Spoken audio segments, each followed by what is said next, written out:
Hey, folks, this is Rabble Rousing Rich Bergeron. Ladies and gentlemen, the Tornado, Tony Pennington.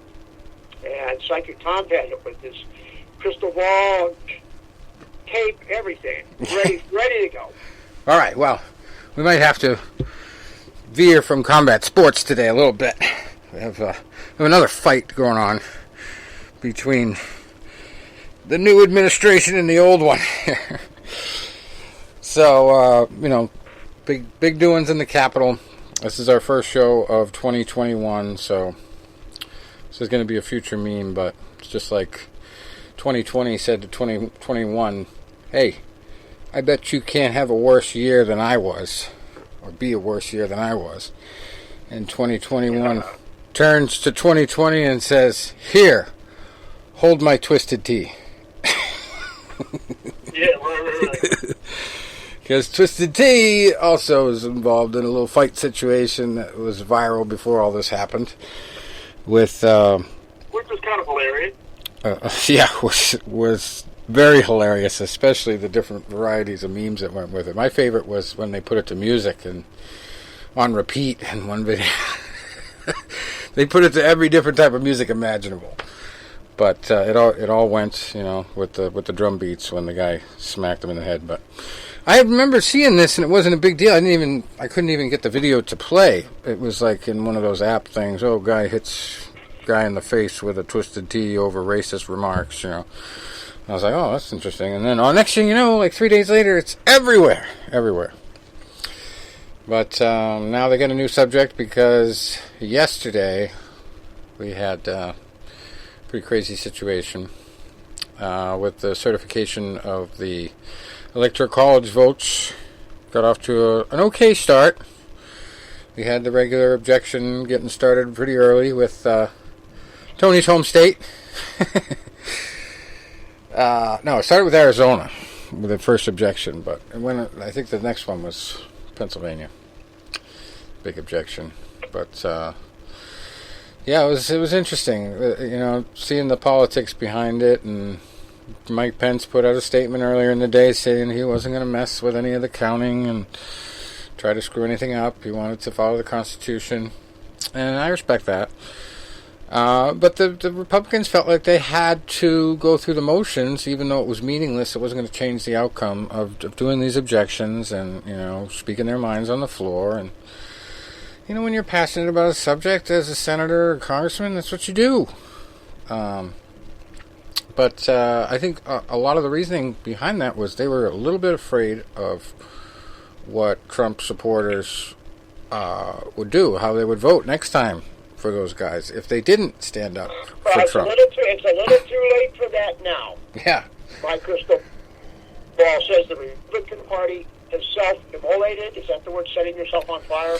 Yes. Well, he's taken over. He's taken over their psyches, their mentality, and now you're seeing people start to kind of. And so, what are they going to do? Run more rhinos? Yeah. I don't think so. They're kind of clueless as to where it's going to go. And the Republicans despise their voters as well. So there you have it. But I think the biggest contributor to the whole situation where now we have a majority for Joe Biden was Mitch McConnell saying no way to these $2,000 checks, which allowed Joe Biden to come in and bribe all the Georgian voters by saying, hey, if you vote for these two Democrats, you'll get your $2,000 check and your $600. You'll get your cake and eat it too. We're so horrible. It goes beyond the dollar amount because really $2,000 isn't going to help either after a year of destruction. But the optics were so hideous that it just played right into the Democrats' hand, and I knew at that point he was in the tank. Right. So there you have it. But yeah, so it ended up, they stormed the Capitol after Trump said you need to show strength. That was his most violent sentiment. You need to show strength. And then the news media twisted that to mean he incited violence. He needs to be arrested or impeached. Just let him walk out. He's doing good. He did it. He did a great statement. He listened to it as advisors. Question? Sure. now, 13 days away. You know, to stop Yeah, him, exactly. to stop him from running again in 2024. I don't think it'll matter, but I think I have never seen anyone in someone's head like he is, and now it's all the CEOs in the country. I mean, it's unbelievable. It's truly unbelievable. I mean, these people have lost their minds. And talking about impeaching him now in the 25th Amendment, this is a Good luck. Can you imagine how it must Good luck. suck to be them? Yeah. you know, Wake up in the morning and that's the first thing they think of. My biggest concern about the 25th Amendment is that they're saying, yeah, we want to do this to get him out. But I think the real reason is we want to put it in there so we can then get Biden out. Yeah. And Yeah. we can get our, socialist agenda. Because they used him as a puppet because he's a guy that could win over some moderates. Harris or Booker or none of those other ones could have done that. Right. Well, I hate to say it, but, the socialist agenda of the $2,000 checks could have been the last socialist thing we'd have to worry about if they played it right. Because when Trump came out and said we should do that, he was everybody's hero for 5 minutes. and the Republican Party and Mitch didn't go on. It didn't figure it out. Didn't see the writing on the wall that if they didn't do that now, it was going to get done later. 800 million had to go to Somalia. $1 billion going to Syria. Gender studies that's where in they're gonna Pakistan. work on. Don't forget. That's another meme that went around. Gender studies. So women in Pakistan can get driver's licenses. That's Lindsey. I was keeping Lindsey Graham up. The best meme I saw on that was somebody should send Pakistan a copy of the movie Kindergarten Cop, where the kid says, boys have penises and girls have vaginas. There's your gender studies. Exactly. Well, I guess that movie, has to be taken off the air now because it's expensive. Yeah.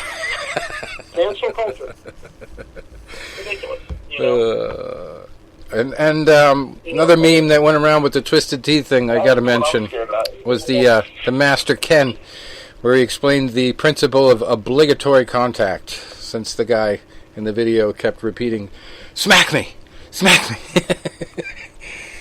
He said you're obligated legally. Let me bring this. I want to bring this up to Tom. Because, Tom has, a little older than us, has a little bit more experience than we do, and has, spent time overseas, serving our country. One of the things that I'm scared about is the fact that on the left side now has control of all three chambers, basically, the presidency, Congress, House of Representatives, and the Senate. And now they can really push a lot of things through. And you're right, you just said the words a few minutes ago, it's cancel culture. They're trying to end up being like father and mother now. It's like, can moderate people, can common sense people, support this? I don't see how. I don't. It's like, I remember a friend of mine, and I've known him for a long time, and, his daughter just turned 21, maybe 22, very, growing up in that, liberal environment and for child and all that. And we had a big controversy in the state of Pennsylvania when this COVID was really starting, was because our governor was shutting things down. And a lot of governors were doing that. And his Secretary of Health is a transgender man that has become a woman, which, whatever, that's your thing, that's your thing. But this doctor is also unqualified to be a infectious disease person. The doctor was a child psychologist or psychiatrist, and now you're running the whole state health. And the one thing she said, people are being disrespectful of this person's chosen gender. I don't give a fuck about the person's chosen gender. The fact that the person took her mother out of a nursing home and then sent elderly people back into a nursing home and killed off, thousands of nursing home patients is what I give a shit about, because, I don't give a shit what you think you are or who you think you are or what name you want to go by. The fact that you knew you were sentencing our elderly population to death, but you pulled your own mother out. That's why I got a problem. Yeah, I remember that thing saying, "Don't misgender me." Someone called it sir. Oh, yeah. Don't misgender me. That was... See, this is why I'm not a reporter. I would be fired within the first 15 minutes. It's, I would respond it's to that. ma'am! That's the one you're thinking about. Yeah. It's not sir, it's ma'am! Yeah, that was quite the meme. That went around, I think, longer than ever last year. All of them. But, yeah. It's a pretty incredible world we live in right now. And this country is definitely divided. I guess is the big word of the year. Very divided. And, it, you could say the same thing about the virus. People are very divided about the vaccine. Not everybody, not even every healthcare professional is willing to take it. And the media seems surprised about this fact, but I think we could see that coming. A lot of people are just not going to trust it. My girlfriend actually said to me the other day, I keep thinking about those commercials where they're like, did you take this drug 5 years ago? You're entitled to compensation. So, and she's not the only one. I went to Christmas dinner up there in Maine. Notice it's almost a photo op when some people get the vaccination. This one guy got the shot. He says, "Boy, I feel elated. Yeah. I feel exuberant." Well, what did you shoot? Some coke or some meth or some heroin? I mean, I never seen anything like this. And there's like 50 reporters in there taking pictures of them. And a lot of fake. Looked like fake injections too. Like they didn't even really get it. Yeah, how do we know? And that actually might be illegal. It's supposed to. All that stuff's supposed to be private, right? So maybe it's a matter of not being legal to do that in public, right out in front of everybody to any patient. You're supposed to do it behind closed doors. That's why they do it ceremoniously and then take the picture. But I don't know. I think it's just, hey, believe what you want to believe, but. It's definitely real. Definitely a real virus, so be careful. Anyway, we have to talk eventually about actual combat sports. And I gave you guys some mandatory viewing, and I'm wondering if you took me up on it. The Mike Tyson podcast. I saw you had done something, and I saw it was Mike Tyson. I was trying to watch it today during my walk, and then unfortunately... the opportunity to do that because my phone was blowing up the whole time. How about you, Tom? Did you check it out? Some of it I didn't get done. I just had a good sitting. I'm in hardcore training. I'm in hardcore training now, working on what I've got to start doing in a few weeks. Oh yeah, tax season. It's going to be a hellish tax season. I mean, there have just been so many problems already that I can't even think about it. So I'm going to declare an income of $600 for last year. Okay, is that cool? It's the only money I made. I'm sure your expenses were more. Okay, I'll help you with your expenses, buddy. You're not going to have to owe it. Anyway, so Mike Tyson goes on the Logan Paul podcast. And this is the first and only time you'll probably ever hear me promote the Logan Paul podcast. But before I even watched it, it had already been making the news in all the categories for some of the things that he said. And I think the funniest part of it was when Logan Paul legitimately, started to have a discussion asking Mike what he thought about him fighting Floyd Mayweather. And Mike Tyson was like, "You're going to get your ass kicked." And just totally leveled with him, was not sympathetic at all. And the thing that really took the interview to the next level, I think, was the fact that Mike Tyson downed about 4 grams or something of mushrooms immediately when the interview started. The psychedelic variety. And on top of this, I'm going to finish that up tonight. These regular Joes who are trying to interview him, one of them is like, Mike, don't you want to take a sip of water or something to wash those down? Mike is having the conversation through chewing up these mushrooms for at least like 30 to 40 minutes. And you can understand every word that's coming out of his mouth, and he's making sense. And He goes through first all the different types of drugs that he's been trying. You know, it talks about his history with his marijuana farm and all that. But, you know, talks about the toad, licking the toad in Mexico.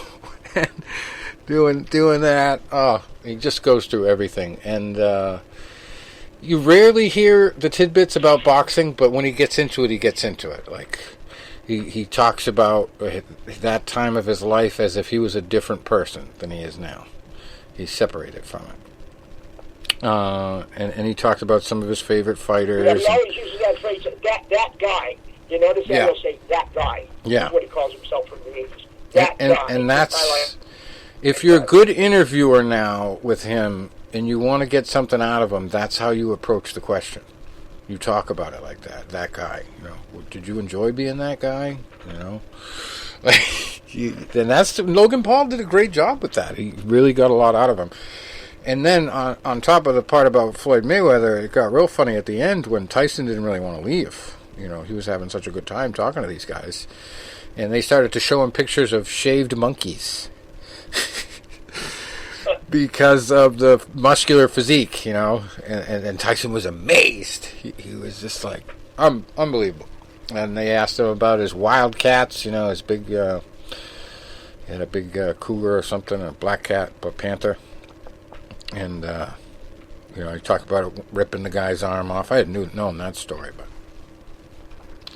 just went into everything, pigeons, everything you could think of in his career.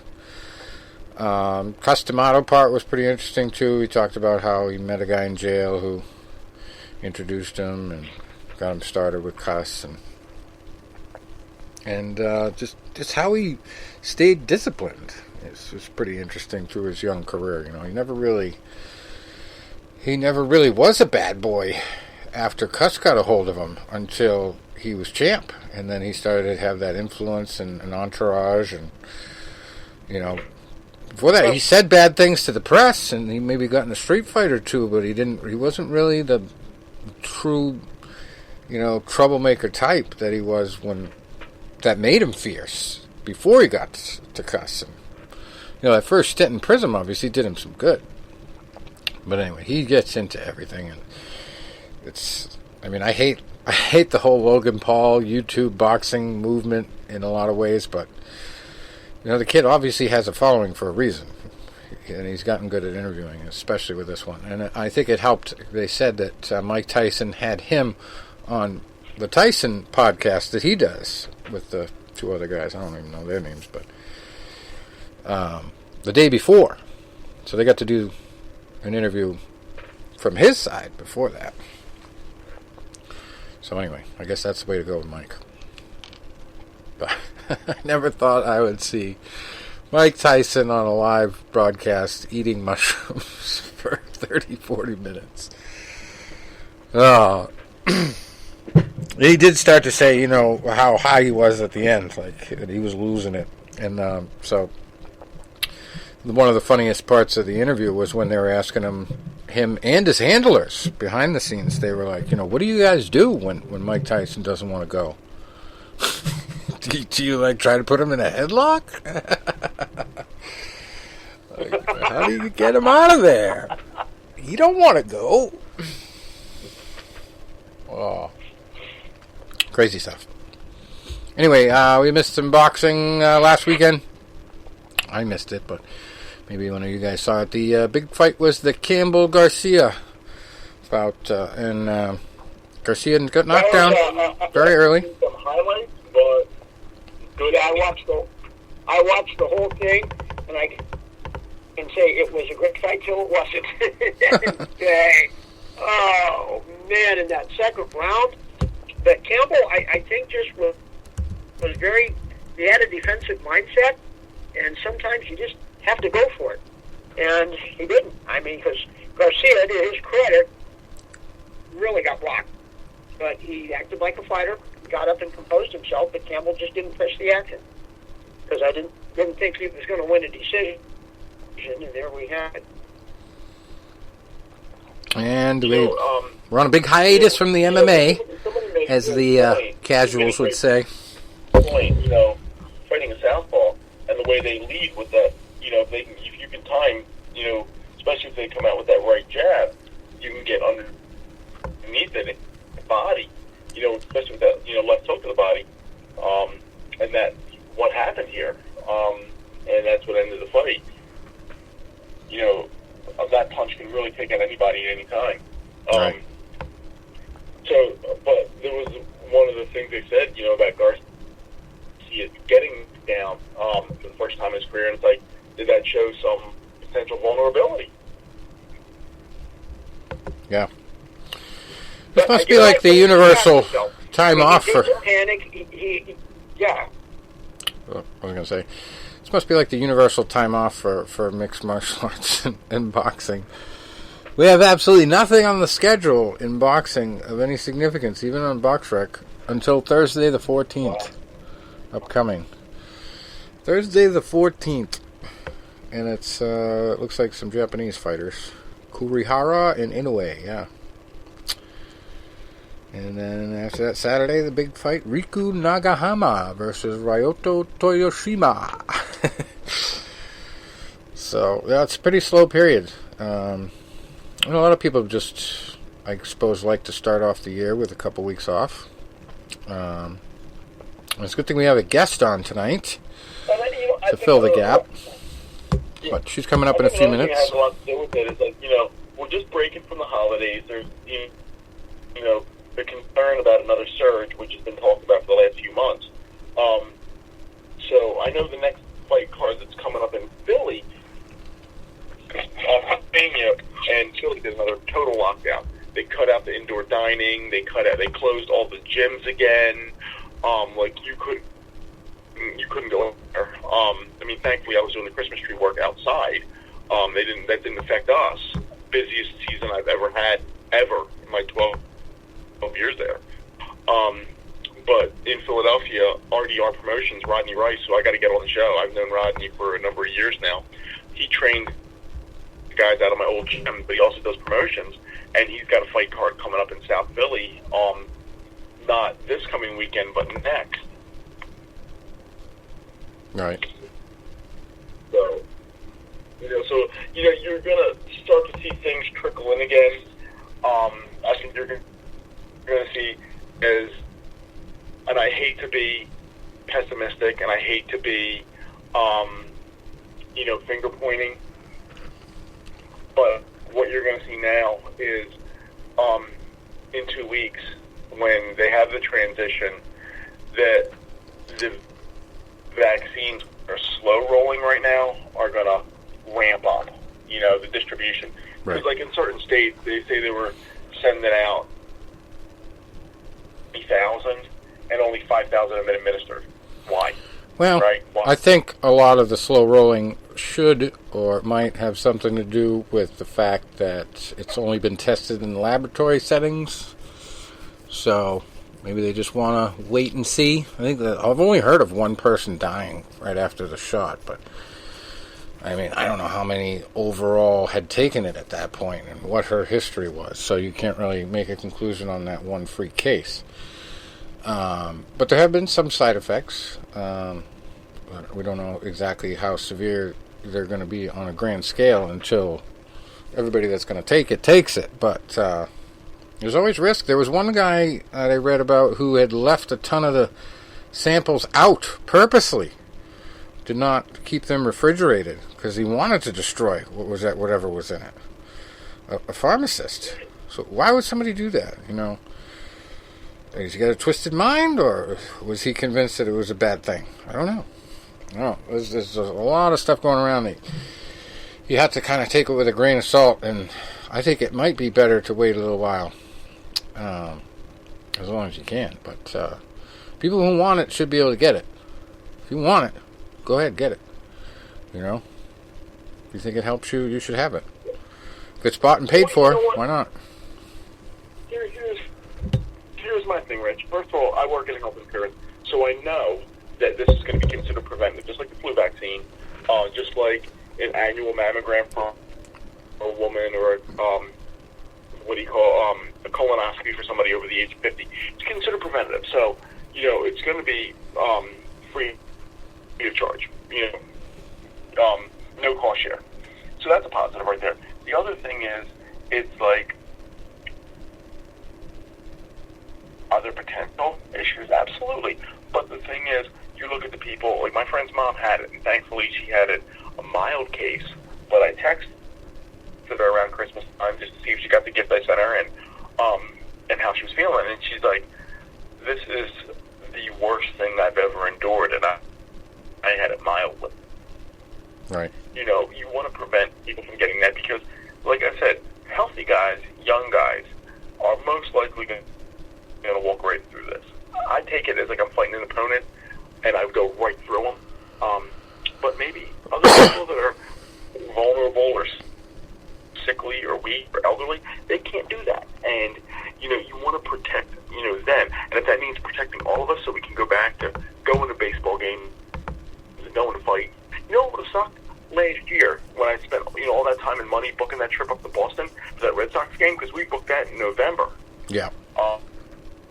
And then we go up in June. We would have booked all that, been all excited. We gave my uncle his 60th birthday gift. We gave my dad a Christmas gift, and then have to just piss it away. You know, I'm tired of it. Yeah. And speaking of one of our former guests from a long time ago, I just started my dad on DDP yoga this week. Nice. Awesome. Yeah, we think it's going to help with his, you know, a little bit with his Crohn's disease and maybe with his Parkinson's. So There's no guest yet who has ended our segment with a better line. When he said, "Oh my God, it's been your pleasure, gentlemen." I'll tell you, DDP, such a classic guy. People ask what it was like to interview him, and I said, if you go watch one of his professional wrestling interviews, he was no gimmick. That was him to a T. Yeah. And I remember reading about him in like different books from other wrestlers talking about it. Mick Foley, he talks about him a lot. He goes, Diamond Dallas Page lived this gimmick. The guy that you saw on TV was really him. That's the way he was. Khaki shades, you know, eye roll cliches and all that. And actually, I liked Diamond Dallas Page so much as a wrestler, and then later when we got to talk to him, and just his positive, you know, just the way he was. And I'm like, that's a guy that I like so much because he lives his gimmick. Yeah. Khaki shades, you know, cliches. You make you roll your eyes, make you want to strangle the guy half the time, but at the same time, he's loving his life, and I'm like, that's somebody I want to be like. Well, that charisma and that energy is what makes that DDP yoga series work, too. I mean, I've seen some clips of it. I didn't actually get it myself, but the clips that I've seen, I mean, he's a very good motivating force, you know. He's got a good voice for it and I'll gets you into it. Like, he'll get on there, and he was really mentoring a friend of mine who you know, was really overweight and he was trying to help. And he told my one friend, he goes, listen, he goes, if you start to struggle and whatever, he goes, I will fly up to where you are and beat the shit out of you.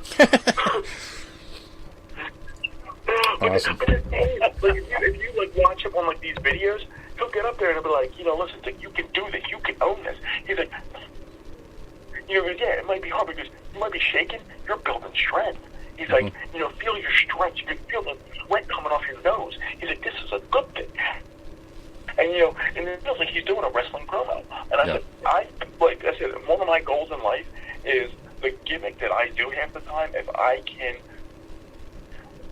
myself be like that, where I don't have to, you know, care what people think. And like I said, I used to walk into my office, and I would make people roll their eyes. And I'm going to walk into my office tomorrow, which is going to be my dining room, because I'm working from home. But my whole team right now, we've been really busy, and we're transitioning my team into another department, and everybody's confused, and they're upset, and they're you know, a lot of anxiety going on. So, you know, tomorrow my job is to kind of break the tension a little bit. Unwritten rule: I want to help these guys out because I'm a senior rep and I've been around a long time. What can I do tomorrow? We got a Zoom call, right? Am I going to be on the Zoom call? No, I'm not. Yeah. What's tomorrow's date? You know tomorrow's date? Is it the 9th? Tom, do you know tomorrow's date, Tom? Yeah. Okay, Friday the 8th. Let's see. What's January 8th? Anybody know? January 8th. No clue. It's the King Elvis Presley's birthday, and that's who's going to be on the Zoom call. Oh. Doing the Zoom call in a full Elvis suit. That's awesome. When I was when I had joined this company in 2013, after about a year, I'd really established myself before I became part of client relations. I worked in customer service, and we were having our big customer service week, and each year we had a theme. So my second year with the company, the theme was music. So each team was doing something different. Like one year they all came in Hawaiian shirts and whatever, and they had beach balls, and they were the Beach Boys. Another one, another department that didn't have to be on the phones actually choreographed, dressed as zombies, and did the Michael Jackson Thriller dance. They won. But other people did different things. So, they had Run DMC. You had this. So my team found that I had an Elvis jumpsuit. They're like, yo, you come in as Elvis. We turned the whole area into Graceland. And the day before, our one supervisor comes up and goes, listen, we have the CEO of the company tomorrow really wants to monitor our customer service team. and we picked our best rep for this guy to sit with. And I'm thinking, why are you telling me this? And I'm like, okay. They're like, we picked you. I said, you do know I am coming in tomorrow in a full Elvis jumpsuit, right? They're like, yeah, I know, we'll love it.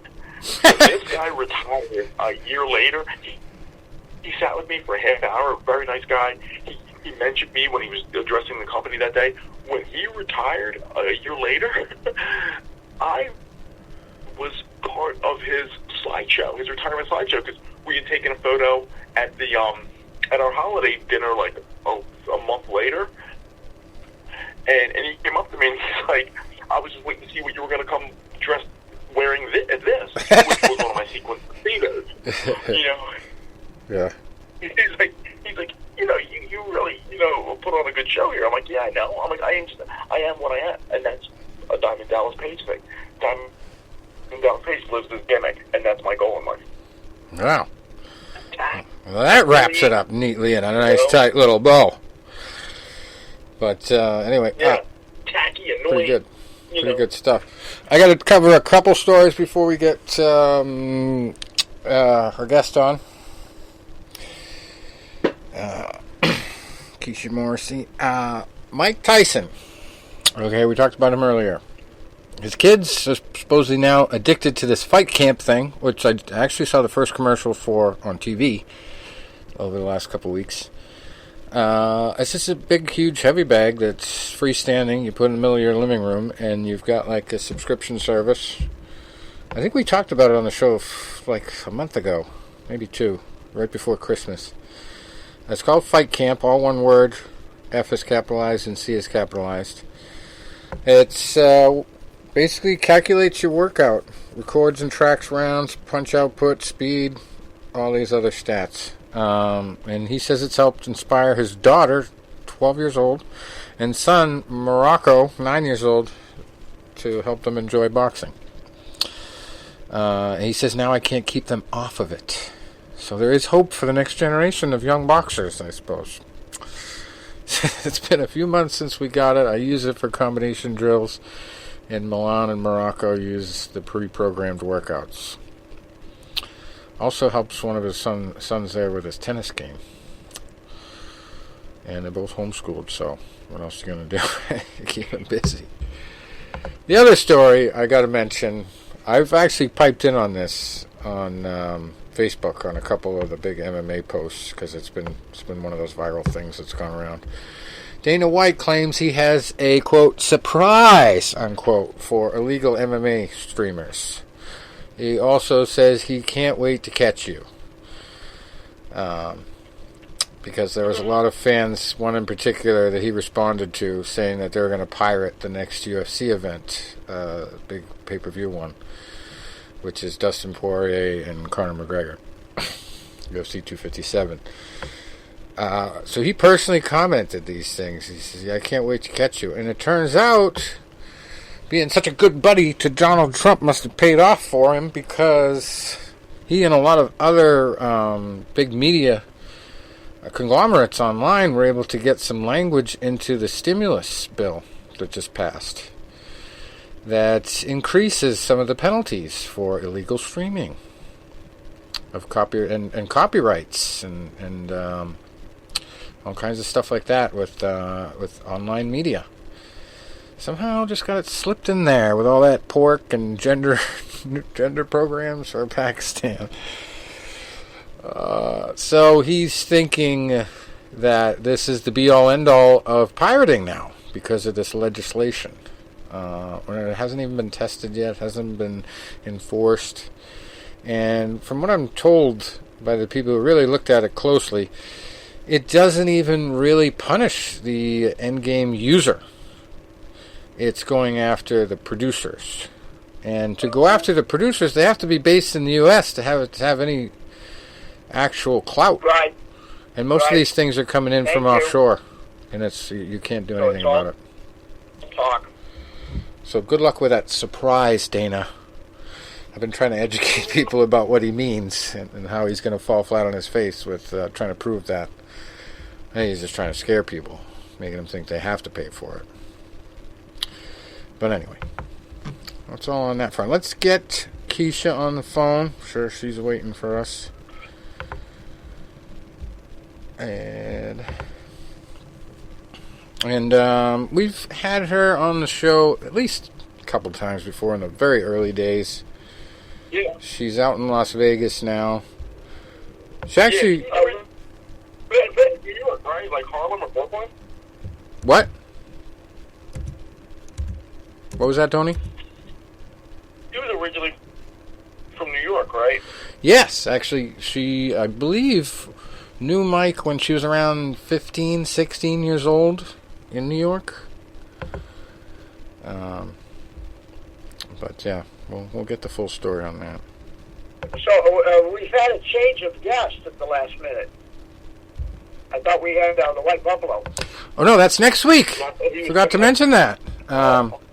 Next week, Francois Botha is scheduled on the call. He's got a lot of things coming up. He's got a boxing company. He's actually on a protection team, like security. Does private security for big wigs. So he's got that company, and now he's getting into fitness training. I thought he was on tonight. I guess I'll read the question. Good evening, gentlemen. Good evening. Hello, Keisha. Hey, how are you? Long time no talk. Doing well. Oh. How you guys doing? Great. Well, we're doing the best we can, right? Exactly. That's all we can do. Staying healthy. So what's it like out there in Las Vegas? Been a minute, Rich. How's everything going? Great. Say it again. What's it like out there in Las Vegas right now? The atmosphere is real chill, you know? That's why I love it here. You know, everybody just play their part, play their position, live life, live good, and we don't worry about stuff here. Well, actually, one of my favorite parts of living out there... Twice last year, and twice this past year, and they both got canceled. Yeah. I think we all had travel plans, this year, but they were all canceled, you know? I had one friend, we were going to do his bachelor party in August, and I booked it when everything was closed. I got 7 round-trip flights and 3 rooms at the Luxor for 2 nights for a total of $1,600. It came out to $270 a guy, and that included covering the groom, and we couldn't go. That wow. Wow. I lived out there when I was fighting my case against the Fertitas. We'll be open up again. And one of my favorite parts about living out there was the fact there were no mosquitoes. Love it. It's about the only thing you can't beat. The heat, it can get down, but I was surprised when I first got there. It was April, and I never knew there was leaves would fall off the trees there. It got cold enough in certain areas where you'd actually have a little bit of a fall. But yeah, I was there about 2 years. And a little bit of a winter too. I was surprised that I had to buy turtleneckes and like warmer jackets and. Yeah, I did see snow once. It did snow once. Johns, but but there's things to help keep you warm because there's just like a funny type of chill here. It's bone chill. Right. Really. It's not cold. Yeah. So you know, that's if I'm walking the street sometimes or riding looking silly because I got on a hat, scarf, and gloves, you know. But it doesn't really require that, you know. But, hey, you don't want to get cold out here. Right. So before we got you on the call, I was kind of explaining, we've had you on the show a few times, way back in the day. Geez, it's got to be years now. Multiple years. Probably almost a decade. Tony and I have actually been doing the show, but probably 11 years together now, Tony? Unreal. Oh, man, it's 13 years, bro. 13 years? Wow. See? I can't remember. 2008, January 2008 is when I joined you guys. Yeah. So, time flies when you're having fun. But we kept the tradition up. Absolutely. Or doing work that needs to be done, you know? And I've been trying to get back to interviews almost every week, and it's just it's always been like, oh, I'll do it next week, and so we've actually been pretty good. We've had a lot of interesting guests. Tony had his buddy on there for probably the longest interview we ever did, Joey I there from Philadelphia. Great, yeah. And we had Patricia Morrison on a couple times. I don't know if you caught that episode, but she's got quite the interesting story about her husband, late husband there, Tommy Morrison. I'm familiar with the name. And right. She's got some blockbuster evidence, some real amazing claims about what she says is basically fact, that he never actually had HIV, and it was like one of these false positives on a test that really doesn't even detect HIV, which is the same company actually is making the COVID tests to this day. It's a company called Quest Diagnostics. So she has this crazy huge lawsuit, not crazy as in not founded in fact, but crazy as in mind-numbingly long and complicated, because she's been through so much research and doing it all by herself. We interviewed her twice, and those are one of our most popular interviews from last year and this year. Well, last year.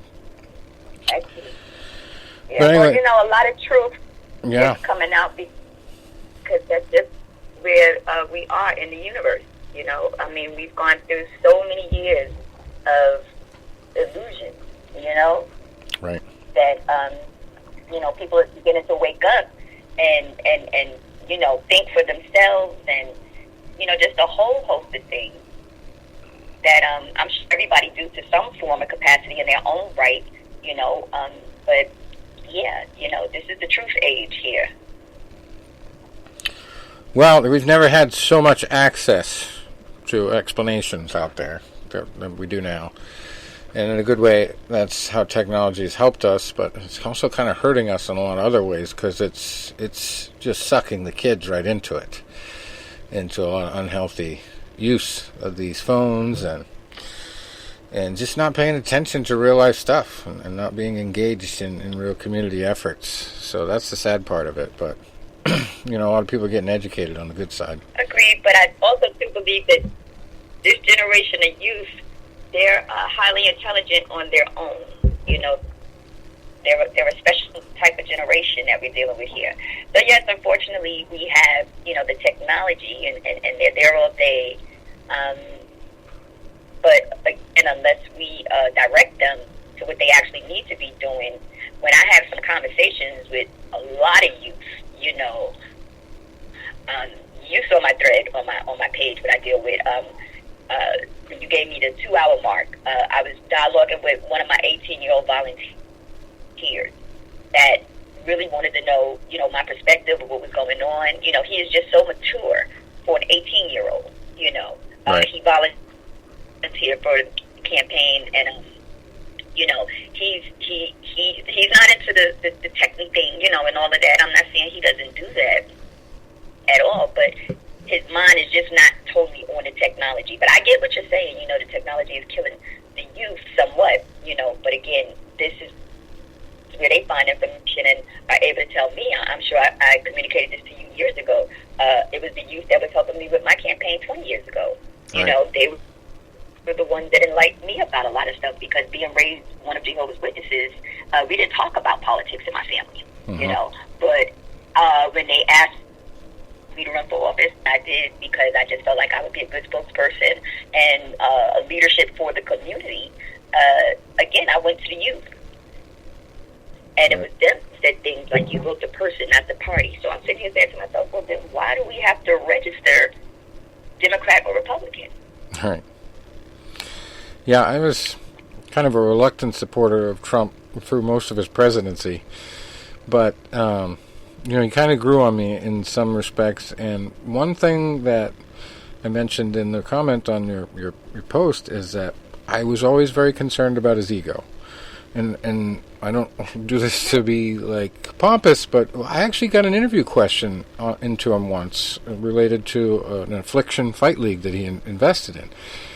And he was doing the same things then. He was complimenting everybody that asked him a question that he liked, that he appreciated, telling you might know more than him on the subject, and always trying to flatter people that were interested in hearing from him. Give them a little bit of feel-good, aspect of the conversation. Even when you're the small guy on the totem pole, he wanted to make you feel big. And he had little tendencies that he's always done. Like when he says, believe me, believe me, believe me. And he just gets people to believe everything that he says. And then, on the other side, you have the media just totally wanting to destroy him in so many respects. And him looking like the hero every time that he points out that they're printing and posting and posting and publishing their own falsehoods. So it's just like a constant back and forth. But what I do like about him is that he basically took a hold of the American consciousness by taking no crap from anybody.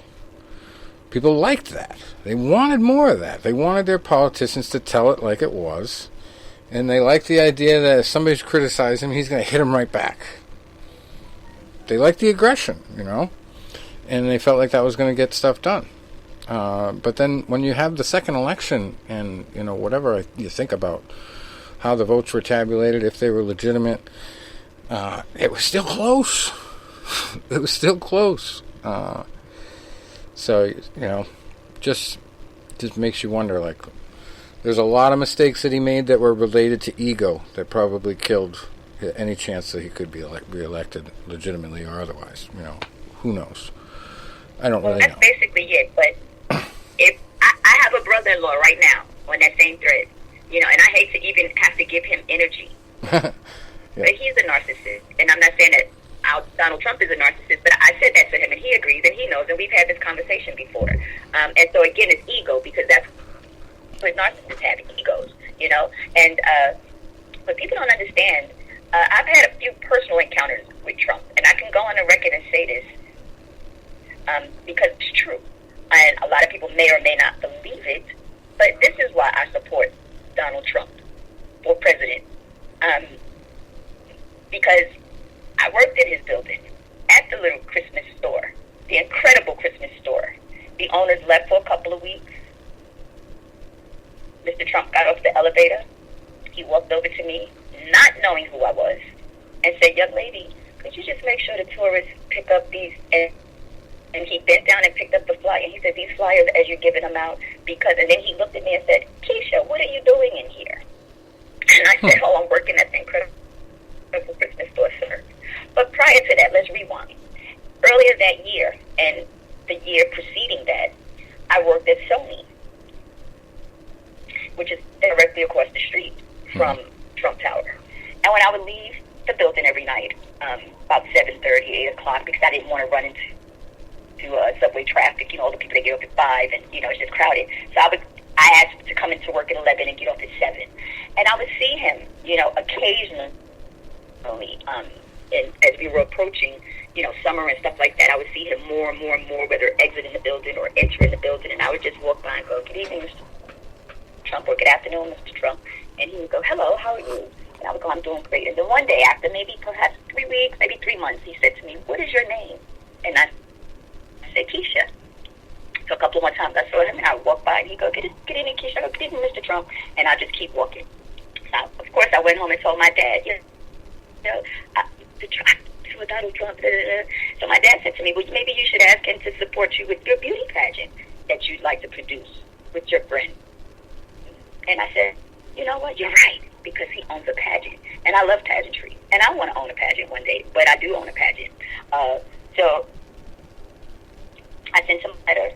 They sent back support. So again, I don't have the same experiences that most individuals from my community and even some of my friends may or may not have. You know, so the beginning of me meeting him, though, and I had to remind him, was when Mike Tyson fought in Atlantic City at his hotel. And we were all at the fight. Well, as a teenager, I was always taught, you be seen, but not heard. So quite naturally, I didn't say anything to him. But when I reminded him of this, again, it just jogged his memory. So again, I see him at a restaurant, a steakhouse on the east side. He walked in, looked at me, and said, hey, Keisha, how are you? And everybody just looked like, how does she know Donald Trump? You know, sort of like that. Yeah. And then one day he came into, I'll just say a hip-hop entrepreneur's establishment.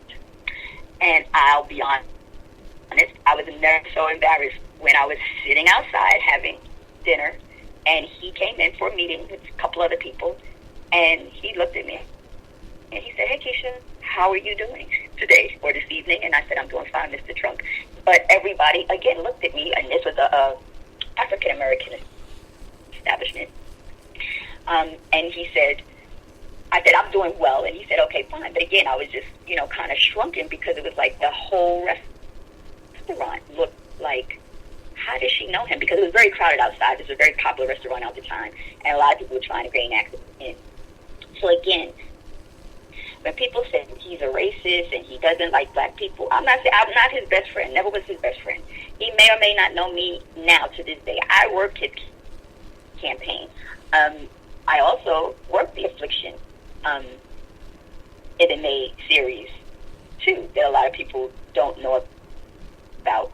Took place in Trump Tower. So that was my most recent interaction with the Trump family. Mm-hmm. So again, people do not know my experience with Mr. Trump, and just in passing. And again, I'm not here to say, you know, I'm his best friend or, you know, that he'll walk by, but he acknowledges me, and that's all that matters.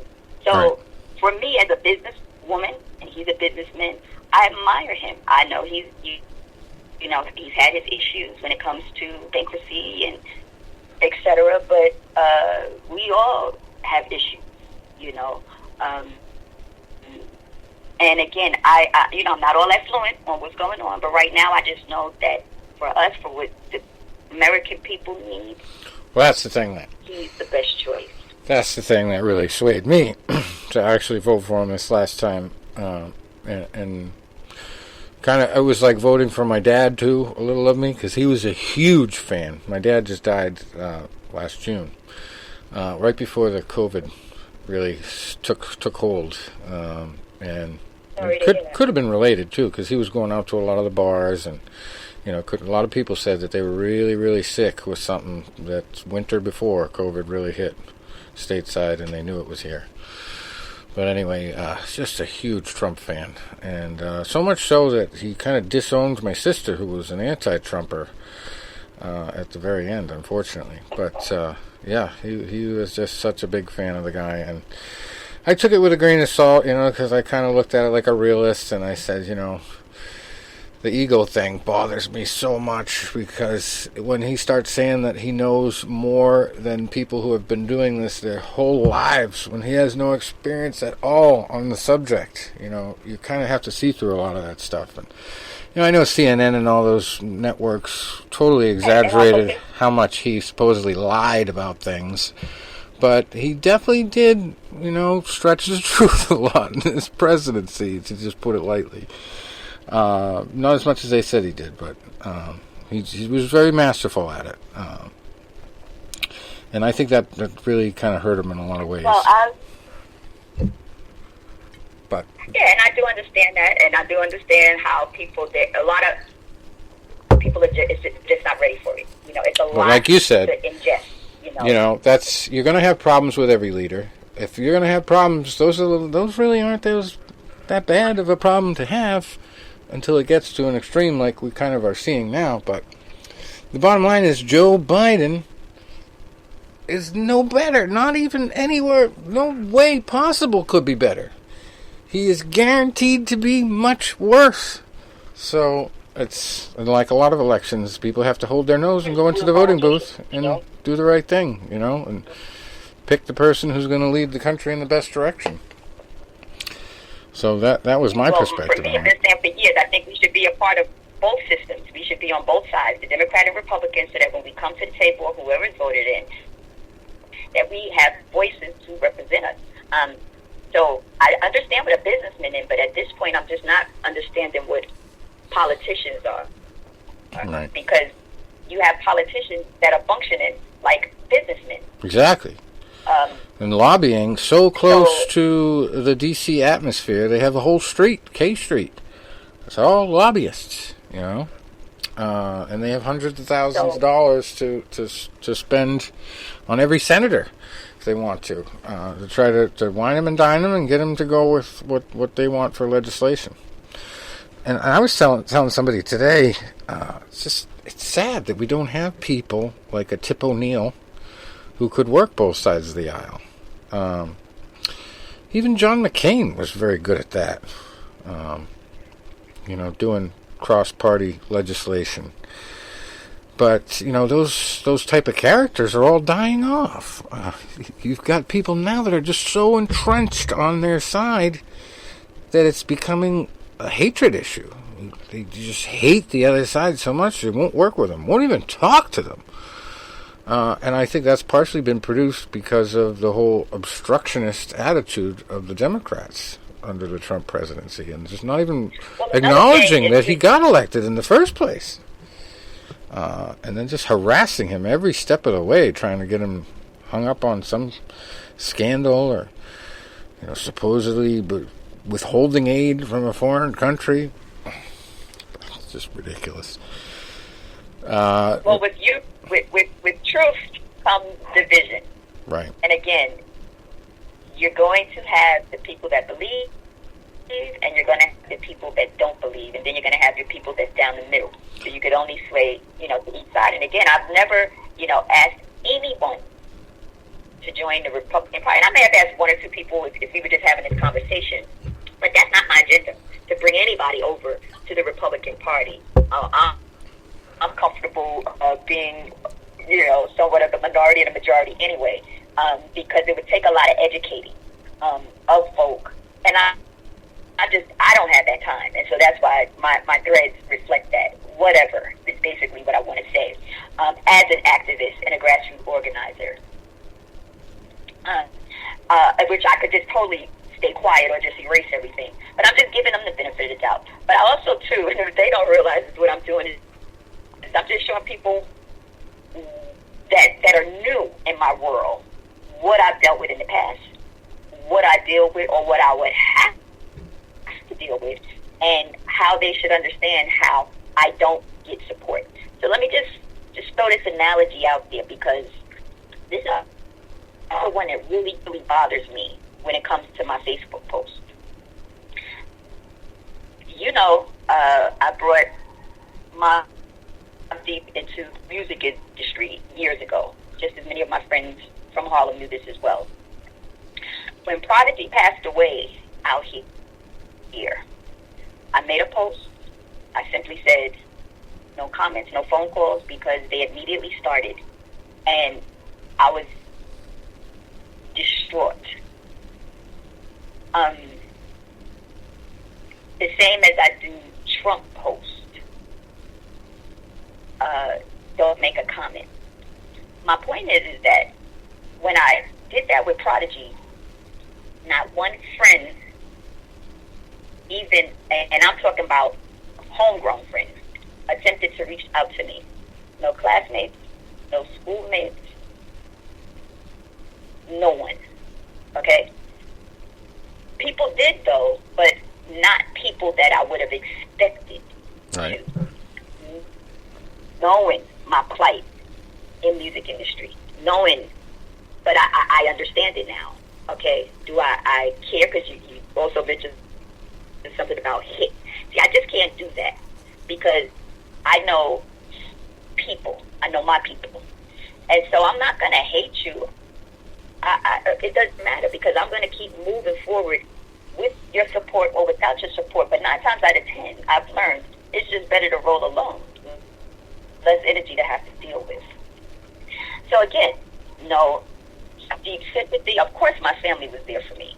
But no, oh, Keisha, sorry, you know, nothing. And I didn't want that, but just no one reached out. Right. But I throw up something on Trump, and everybody wants to throw up a post because, see, I won. He's polarized. When I got my deep in the industry. But I lost when I ran for public office. Or did I really lose? But anyway, again, if 20,000 people plus bought Mobb Deep's record album, their first album that I helped produce in Harlem, and I went out and I did the marketing and promotion. This is what I'm hired for, to do marketing and promotion. I'm a beast at it, okay? There's no way I didn't get 8,000 votes to beat the current candidate at that time. So I was satisfied, and I walked away. You want to know why? Because I was not truly interested in politics at the time. Right. So understand that. However, I have grown in politics. I learned. I know a lot more now than I've known then. So here we are, 2020. I'm supporting Trump. And now everybody wants to come at me because, remember when Obama ran, I was the biggest sellout there was. I can't vote for somebody I don't know. Yeah. Okay, I don't know him. So I can't support him. I'm not going to support him just because he's black. I don't do that in boxing, which is what we're here to talk about. Oh, it's definitely so we will get to that. But right. I don't support all black boxers. Right. Okay, so again, I know where the hate is coming from. I am old enough now and wise enough now to know what to entertain and what not to entertain. And most of that garbage on my threads, I don't entertain. Right. Period. What you? Am I real? You'd go nuts if you did. That's you know. What it really is. I've been and on the. I just had to put that analogy together. On the COVID thing, I've been in your shoes. I had to ask the friend. Yeah. I've had some very, very nasty back and forth with actually another former guest. Actually, I was a guest on his show when he had a little show. And he happened to be a nurse. And I think Tony saw this one when I was going back and forth with him. All I did was post a percentage of the deaths and say it's not really that bad. It's not even as bad as the flu yet. And I got assaulted like I was begging for people to die. I'm saying, no, we were doing a good job, I thought, at that point. That's all I was saying. And so anyway, yeah, I'm very familiar with people getting very angry about crazy stuff on Facebook. I'm not going to beg for friendship. If you don't like what I'm posting, delete yourself. Listen, move it along. I have to call home now to my family in New Hampshire because my sister-in-law deleted me. She said, I can't take this, Keisha. I can't take it. And she deleted me.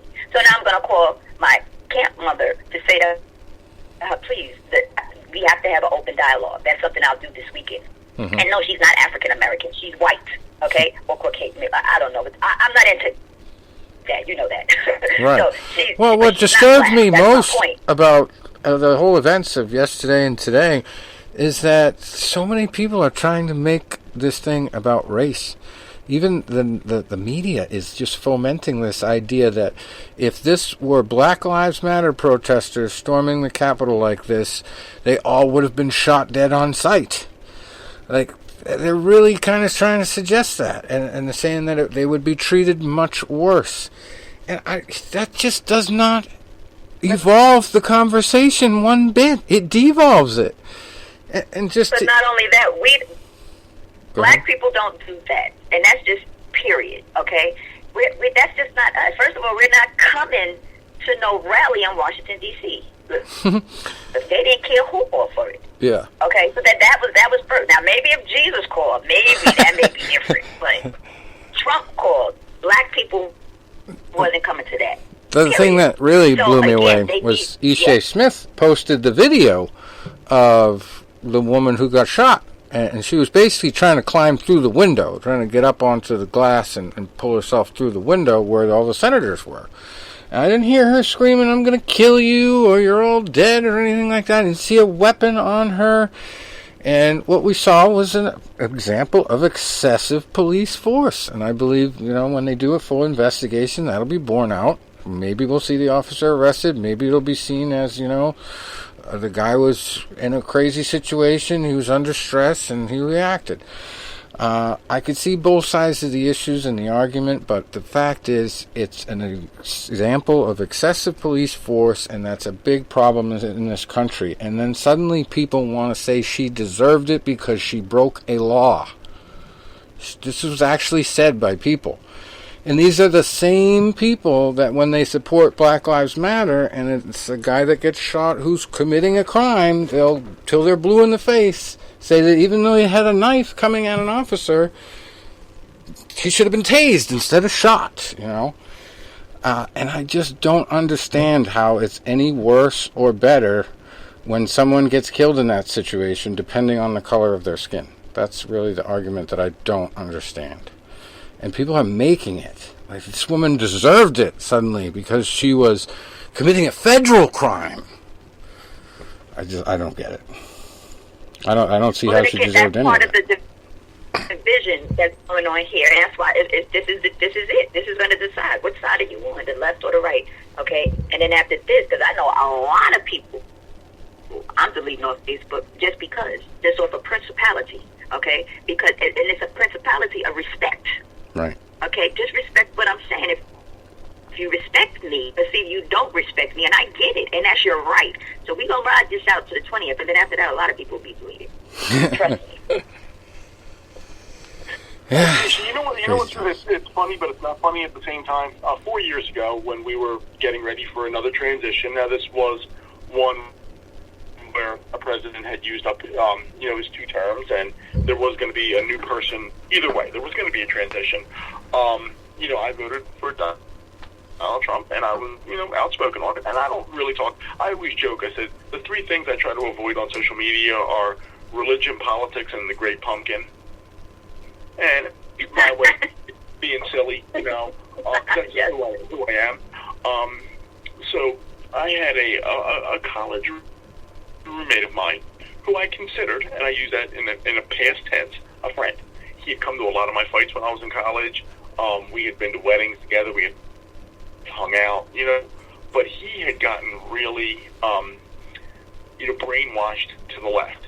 And he was so angry that he was calling for protests and riots the day of the inauguration in major cities. He was telling people, go out there and do this. I'm like, well, you live in more like a rural community, so where you're cheering this on, it doesn't affect you. I said, at the time, I had worked in the city of Philadelphia, in Center City, when they were having the Democratic National Convention in town, and there was a lot of protests and riots from Democrats protesting their own party, and I said, they were barricading my building. I work for an insurance company. I had nothing to do with this. All I want to do is go to work and then go home.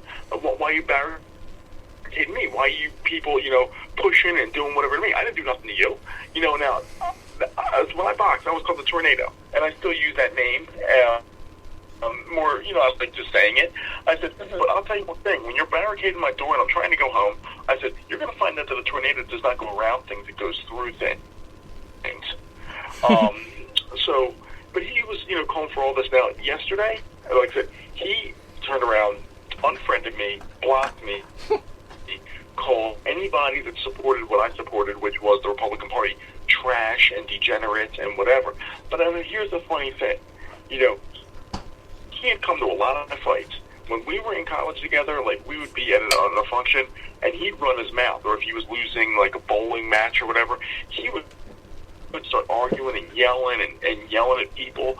And I'm thinking, buddy, you can't do anything to defend yourself. I said, the only thing that's keeping you safe is that you're hanging with me, and I'm pretty well known in this town because the boxing at Lock Haven, which is a small nothing town in Pennsylvania, is one of the biggest draws I'm one of the captains of the team, I have a name in this town. So that's the only thing that's keeping you from getting your ass kicked. What bothers me is that all the nasty and bitter and angry things he said was all online. Would he dare to say those things to my face? No, that bothers me. Anybody that goes on there and calls somebody trash or, calls them a sellout, that bothers me because the fact that, you know what? It's like beer muscles. Right now we're all on a phone call. And, it's beer muscles. Right now we're all on a phone call, and you're in Las Vegas, 2,500 miles from where I am. Rich is in Massachusetts. Tom's in Ohio. I'm in Philadelphia. We can all start screaming at each other and doing whatever because, you don't have to, read the consequences of it. And that's what I think is really hurting society today anymore is, people know that they can be a keyboard warrior and say these things and never have to have a consequence. You said that back in the day, in the schoolyard, you got popped in your chops. Right. It's just, well, it's a fact. That's what life is.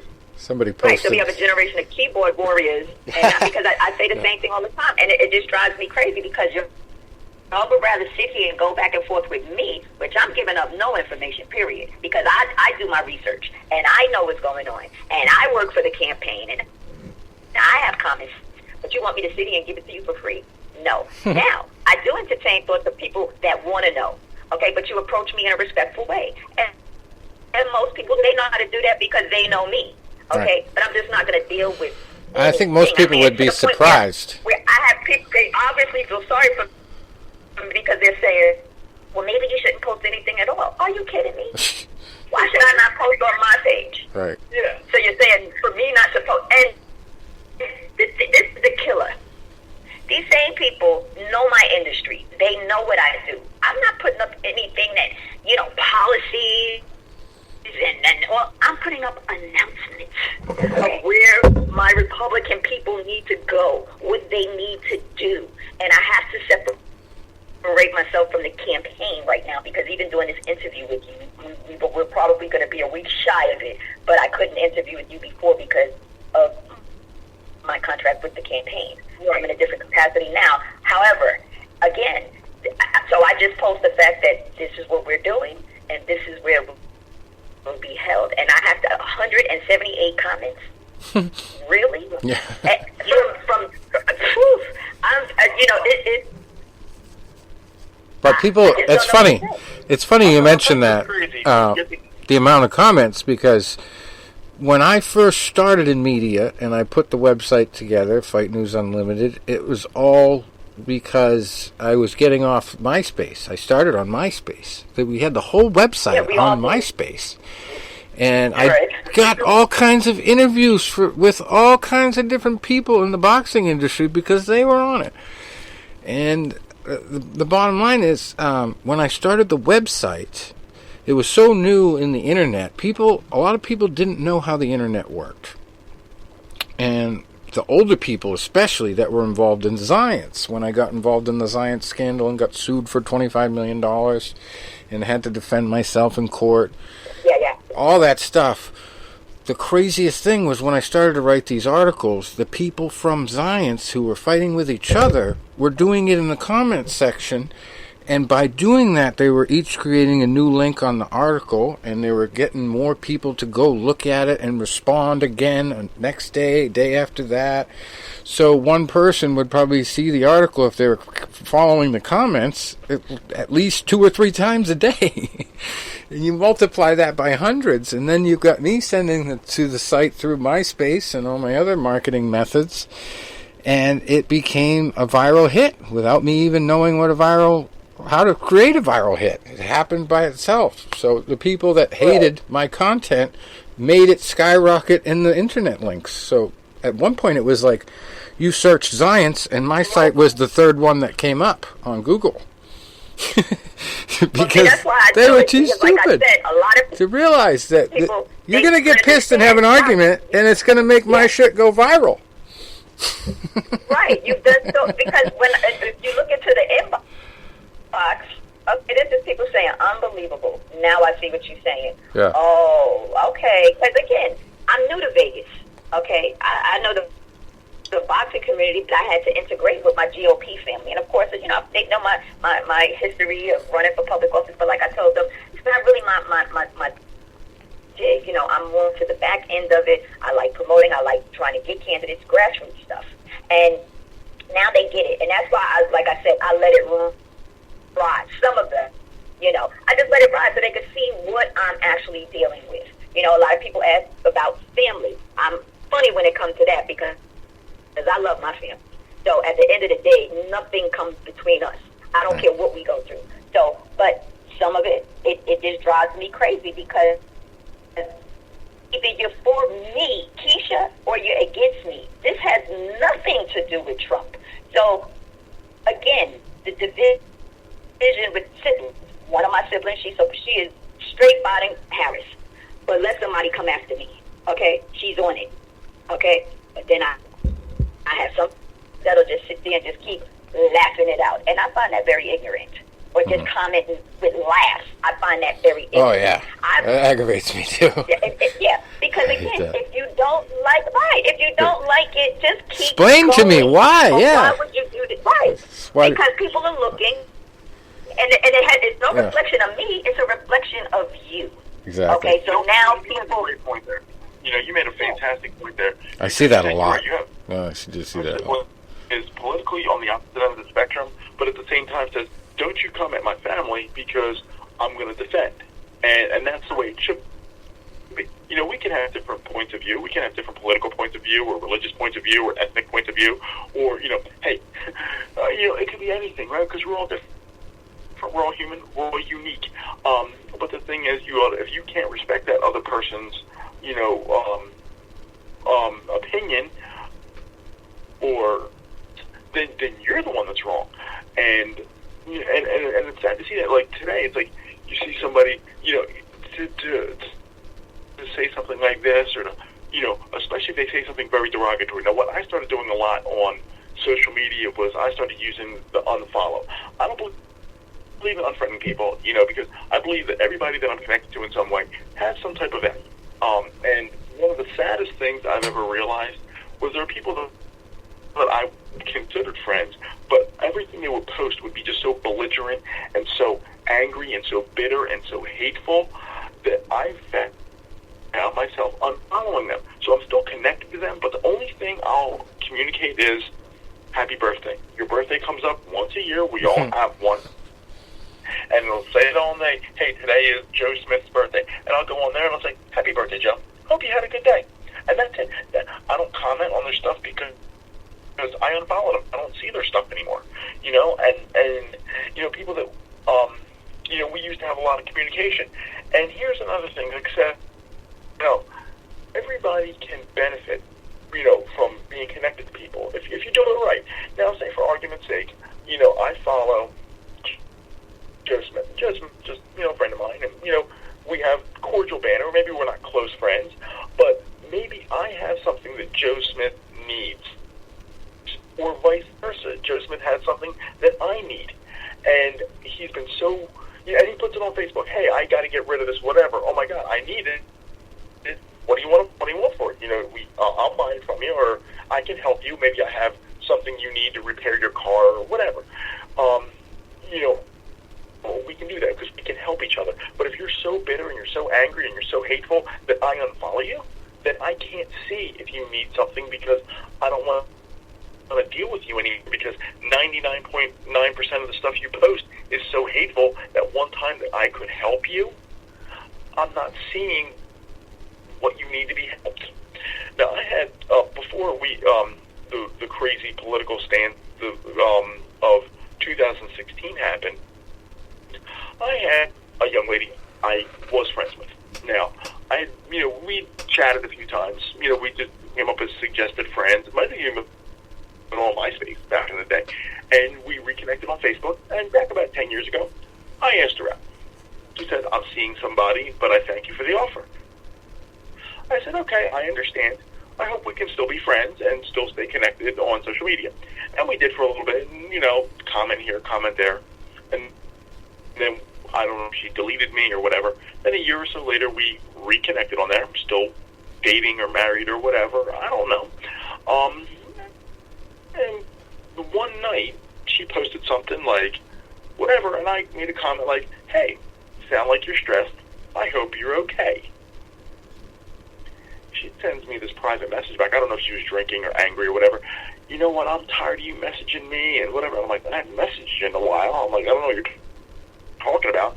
And don't you be commenting on my page, and I barely even know you, and you need to chill out. I'm like, what is this girl talking about? I mean, maybe something bad happened at night, and she's venting on somebody. But the thing she said that bothered me was, I'm tired of you flooding my timeline. Like, flooding your timeline? I don't post on your timeline. I don't think I've ever posted on your timeline except for your birthday. And then I come to realize that she was mad that I would post things on my own page that she would see when she's scrolling. So, hey, maybe today I post 10 photos of me over my friend's house for my nephew's birthday, or, you know, going to the fights or going to Vegas or whatever, and she doesn't want to flood her timeline with things that I'm doing. And then the kicker was, a couple weeks later, my dog died. I was very upset. He was my best friend of 14 years, and in order to cope, I was posting a lot of photos of me and him over the 14 years. She deleted me because I posted too many photos of my dog as a way of me coping over his death. Mm-hmm. You know what? I saw her recently because she actually came up as a suggested friend, which it looks like she had deleted her one page and opened another page, and the fact she came up as a suggested friend on me kind of gives me the idea that she was like stalking me, like looking like to see what I was up to, because we only have like one mutual friend. And the fact that he's gone so far downhill in the last 5 years brings me joy. Like I said, it's funny because, like I said, karma. I didn't get right this much comment when Prodigy died, but you want to keep posting stuff about Trump. Okay, so it's no different. You know, people are just, it's, I used to tell my mother this all the time, and when I had to, you know, constantly deal with people or deal with large crowds, everything, I said, Mommy, people are beginning to scare me. Yeah. Because of their reactions to certain things or whatever, and I'm one of the most humble, kindest people. You know, I'm very timid on approach. My mouth is there because I come with the artillery. You know what I'm saying? So, again, but if you come at me wrong, most know now that's not the best thing to do, okay? My best friends, they know me well. They used to comment, because if I'm not on social media and they see a comment on it, they'd be like, sir, I think you should take that post off. You need to take that comment off, because once you see it, it's a wrap. You know, so again, you know, I just really had to learn to humble myself and just ignore people, but at the same time, have some sympathy for them and just give them like a little silent prayer, keep it moving. Because you can't have that burden hanging or weighing upon you. You just have to chalk it up for what it is and just pray for them and hope that everything is going okay for them. And they'll eventually come around, you know, however they come around, you know. But for me, with the friend thing, see, it's a little different for me because I'm a girl, and I always have to say that too. And men crack up when I say, you know, when I work in boxing at the gyms and stuff, and I'm like, but I'm a girl. Or when they go, all right, guys. And I go, and girl, you know, because I'm a girl. Amen, and a woman to that. Absolutely, okay. Mine is a little different. So I'll just say this for instance. Two women, I befriended them. I'm straight, they're gay, okay. So I just felt part of the whole, you know, even wanting to dialogue with me. We for the most part, we have nothing in common. You get me? But if you have conversation, listen, I am far from, because I know that they may come up next once we post this interview. I have nothing against gay people at all. I'm just not that. So just don't come at me that way, okay? So I know what a lot of the females are coming at me for, and I know what a lot of the males are coming at me for. So again, this is why for the most part, I ignore it and I let it ride. You get me? Right. Because at the end of the day, it means nothing to me. So again, you just have to, you know, take the good with the bad and just feel it out. But for me, mostly I'm unfriending the men. Because, again, I don't know you. I go to your page, and then I see, you want to sit here and dialogue with me about politics or the black woman, and I go to your page, and you got nothing but booty shots of girl on your page. Because everybody, before I unfriend, I will look through your page to give you the benefit of the doubt. Okay? Trust me, that's just my motto, my method to my madness. I look through the page. One guy, I'm just sitting there saying to myself that he got a lot of nerve. Every other picture is something of some girl, some type of booty shot, And I'm just sitting there saying to myself, you're not real because you only deal with fake. Yeah. Okay, so now we're not even on the same level. So unfriend, it's no need. You're clogging up space. And I have friends all around the world through this boxing game. Well, let's get to that because before I got you on here, it's getting a little old. Yes, it's getting a little old. No, I'm not saying that, but I did say, I kind of teased it before we got on the air with you, that you're an old friend of Mike Tyson. And he's obviously been in the news. We were talking about him earlier because he went on the Logan Paul show and started off the interview by eating 4 grams of mushrooms on the air. But what happened was a fantastic interview. I'd never seen a better one with him, and he actually covered a lot of ground. Interesting character, and to see him come back and put that much seriousness into it, and exhibition or not, he looked damn good out there when he came back in the ring. But tell us a little bit about how you met him and all that. Well, again, that's where a lot of my strength comes from. And meeting him, we were 2 different individuals coming from 2 different backgrounds. I was that teenager that was not scared to journey into Brooklyn, to any local club in New York City to, get my party on. I met him at a Run DMC concert. He stepped on my foot. We had a big argument. We had to fix the shoe and yada, yada, yada, and then so be it. I had no idea that my grandfather at the time was a former boxer. I knew my grandfather to be my grandfather only. Again, I was raised in a very humble household, raised by a Native Indian woman, which was my grandmother, who taught me to live in the world but not of the world. She taught me Native Indian values as far as cooking, cleaning, sewing, doing all of that, the domestic stuff, what a woman is supposed to be, and how she should act accordingly in life. There were pictures in my home. He noticed them. He said, who are these pictures of? And I said, my grandmother gave it to me as my grandfather. I have no idea. Yada, yada, yada. I was pregnant at the time. And he used to come to our house and visit a female group that I had at the time. And we would also frequent nightclubs here back in East Coast. But anyway, and I also went to the fights up until he went to prison. And I was a teenager. So I'll start there. Because our conversations were so different, we had conversations like, you're a little princess. And I would go, oh, thank you, and you're going to be the king of boxing. So again, our dialogue was just a little different than the average person. So I see him to be on a different intellectual level than most. Right. Now, when it comes to his boxing skill, that's totally different. I watched that too. Now I understand through him. He's the reason why I have no problem speaking up when I need to, because his strength just instilled that in me as we moved about. But I never had to wield that because it was sort of like people just already knew. Whoever she is, don't deal with her because that's his people. You know what I mean? And that's how I treated them. Like, I don't know you, so leave me alone. I know him and her. And so leave me alone. And I don't want to know you. I know the boss, and I know the chief champ. And that's what I really need to know. And then maybe 1 or 2 other people. And that's how I've always been. I don't want to know no middlemen. I don't want to know no friends. Yeah.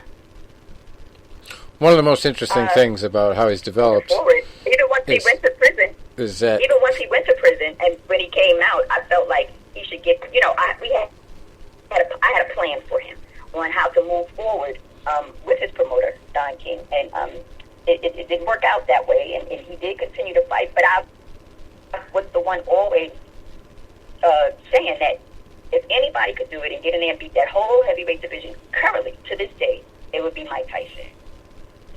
And so now we saw it. It actually came to fruition. As a man in his 50s, he was able to come back and fight not like if he was 18 or 19. Right. But I'd say 23. He fought smarter than he's fought in a long time. I definitely saw that. And he threw a lot more body shots. I don't know whether that was just kind of like a pre-agreed upon arrangement, or he really legitimately didn't want to hurt Roy. But Roy was really tender in the ribs afterwards. Exhibition, but again, really although it was an exhibition, again, I proved to the world that he can do it. Right. Because we saw it through that expedition. One of the things that's amazed me most about Tyson... But everybody doubted me, though. That would never happen. Thinking it was just an exhibition. And at this point, I feel like, if he could, or he would fight a regular fight. Right. One of the things I've loved about Trump...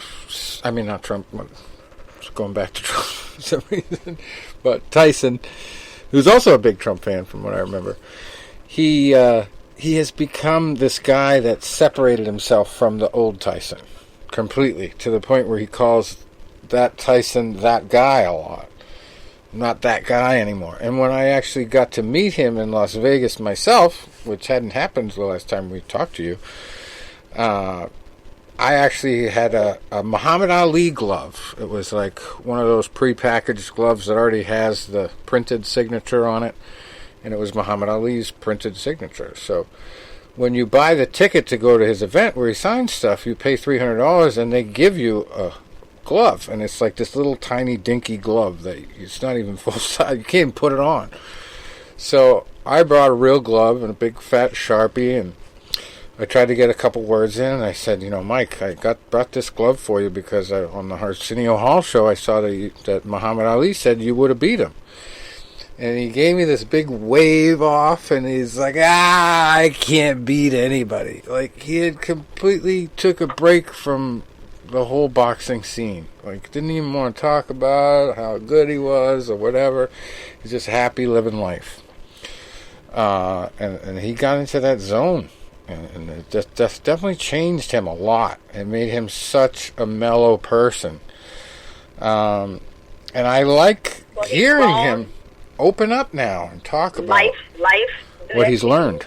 Family will do that to you. Wife will do that to you. Yeah.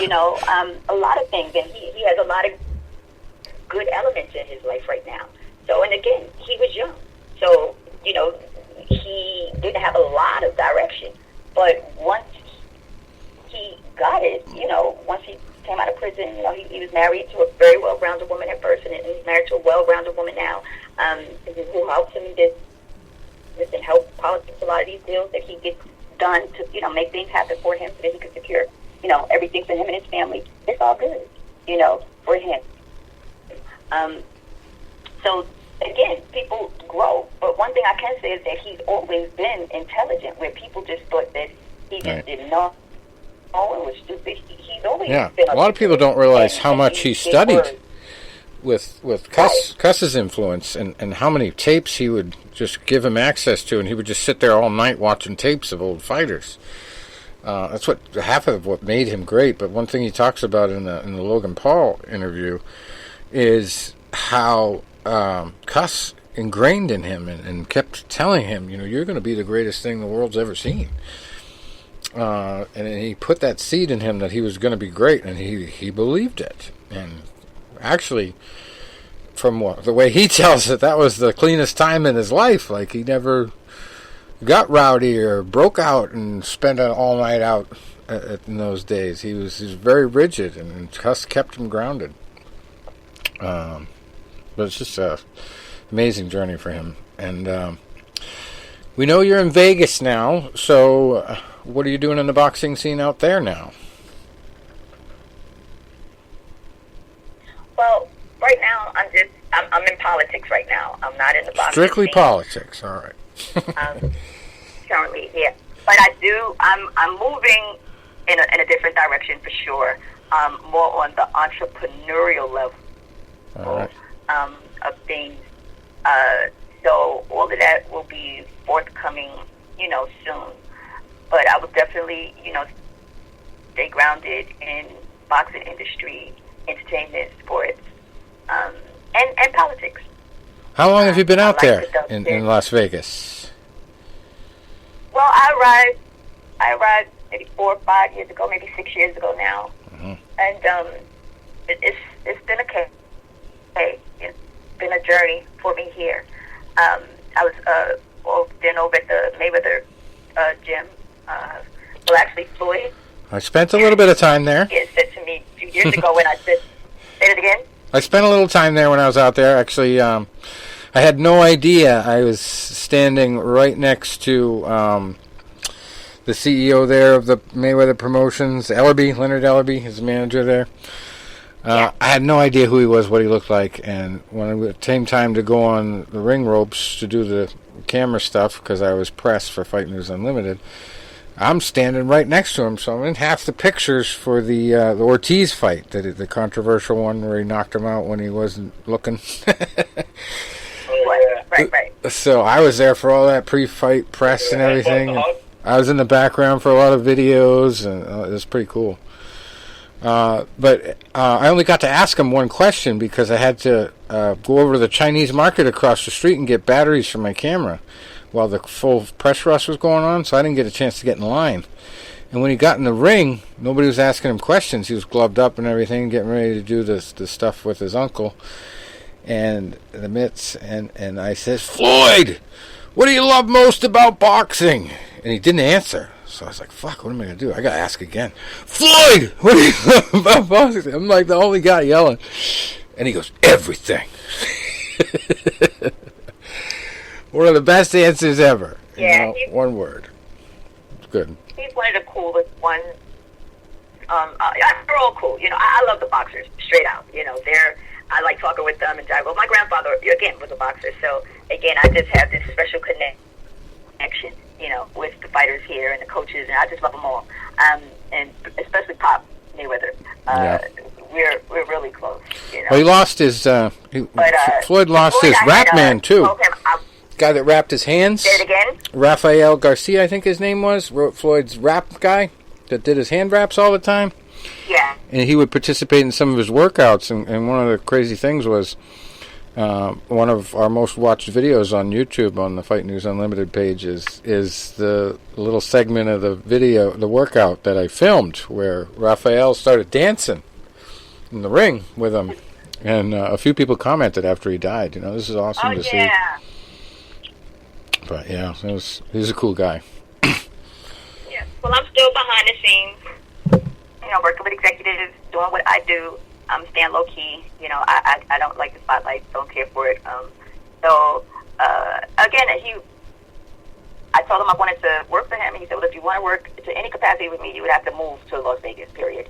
So, once I finished up my duties in New York, a legal battle after the death of my dad with the estate and stuff like that, I just decided to come to Vegas. It just kept ringing in my head what Floyd said, if you want to, be involved in boxing, you need to come out to Vegas. So I said, well, let me just try the West Coast, and it's not too far, from California. I have a couple friends, I have a lot of friends, a lot of celebrity friends, up in California. So I just figured, let me just give it a try and see. It can't help, but it's better than where I'm at right now. And at that time in my life, I was at a very low place because my dad had just passed, and I was dealing with a lot. Yeah, I know the feeling, unfortunately. At that time. And it wasn't even so much necessarily the passing of the father is what I had to go through after that. But I'm past that as well, and then moving forward, so I'm here, and I'm just, I like it, Do you get to go to any fights? Do you still attend the fights out there? Oh, yeah, I go to all the fights. Awesome. Oh, yeah, absolutely. I didn't get to go to many because there was like word around town that the Fertittas were looking to find me and where I lived when I was out there, so I didn't want them to know. Even though I didn't think they were really going to do anything to me, it was just like we can't let them know where I live. So I went to a couple fights under the Fight News Unlimited Media Pass at the Cosmopolitan, which was brand spanking new at the time. I think I was out there in like 2008 to 2011 or so. And boy, I loved being front right up on this ring for those. It was a very small ballroom atmosphere that they had the seats in. And I saw one of Erslandy Lara's most controversial fights, actually. Ended up being a split decision loss. And my favorite memory was this ringside photographer comes right up to me after the point got taken away from him for a low blow. And he shows me the digital camera picture right on the screen. It's not a low blow. The glove is right on the ribs. Not even touching the pant waist. The trunk's there. So I was just like, wow, that's cool. You don't get that without being right there. So yeah, that was cool. Yeah, I'm just waiting for the economy to pick back up to the shows and stuff. Like now that I got myself settled here, now I want to go through the shows and more boxing and just things here. Well, need that. I'm enjoying the weather here. I love the sun. Oh yeah. Get it again? Everybody wants that, it's getting old, this lockdown thing. Yeah. Yeah, like around here, right next door to the town I live in, there's a giant music venue that just made a huge deal with one of the biggest tour companies in the world. They sold 50% of the business to the tour people, so they're supposed to have all kinds of new acts and stuff, and totally put a big wrench in that whole place. There's nothing going on there now, so they're living on $1 million loan right now. Actually, that's what they're getting by on the people that just did the deal. I mean, they did all right because they just sold 50%, but the longer it goes on, the worse it's going to be for stuff like that. And I've seen a couple MMA fights there too. Actually, they did that. But anyway, anything else? One of the things I wanted to say to you, was when you were talking about, just getting to sit down and talk to a lot of the fighters. I mean, for me, being a guy from Philadelphia, like right before I started boxing, I got to meet Joe Frazier and his son Marvin. This was back in the mid-'90s, and I thought that was pretty cool. And then, training in the South Philly gym, a year after I started, we had Mike Tyson in my South Philly gym because he was fighting his second fight out of prison, was at the Philadelphia Spectrum, and he was going to come in a week before the show and do all public workouts. But he came in 2 weeks before the show, and he would just try to keep the media off him. So he'd bounce all the different rec centers before they opened. So if we opened at 3 o'clock, he would come in at 10. That summer, my dad had fixed all the brackets to hang the heavy bags, and Mike would come in with his heavy bag, and I would tell him, I'm like, Dad, it was your bracket that held his bag. Mm-hmm. And he'd always leave something there for all the guys. Like, I got to use his jump rope.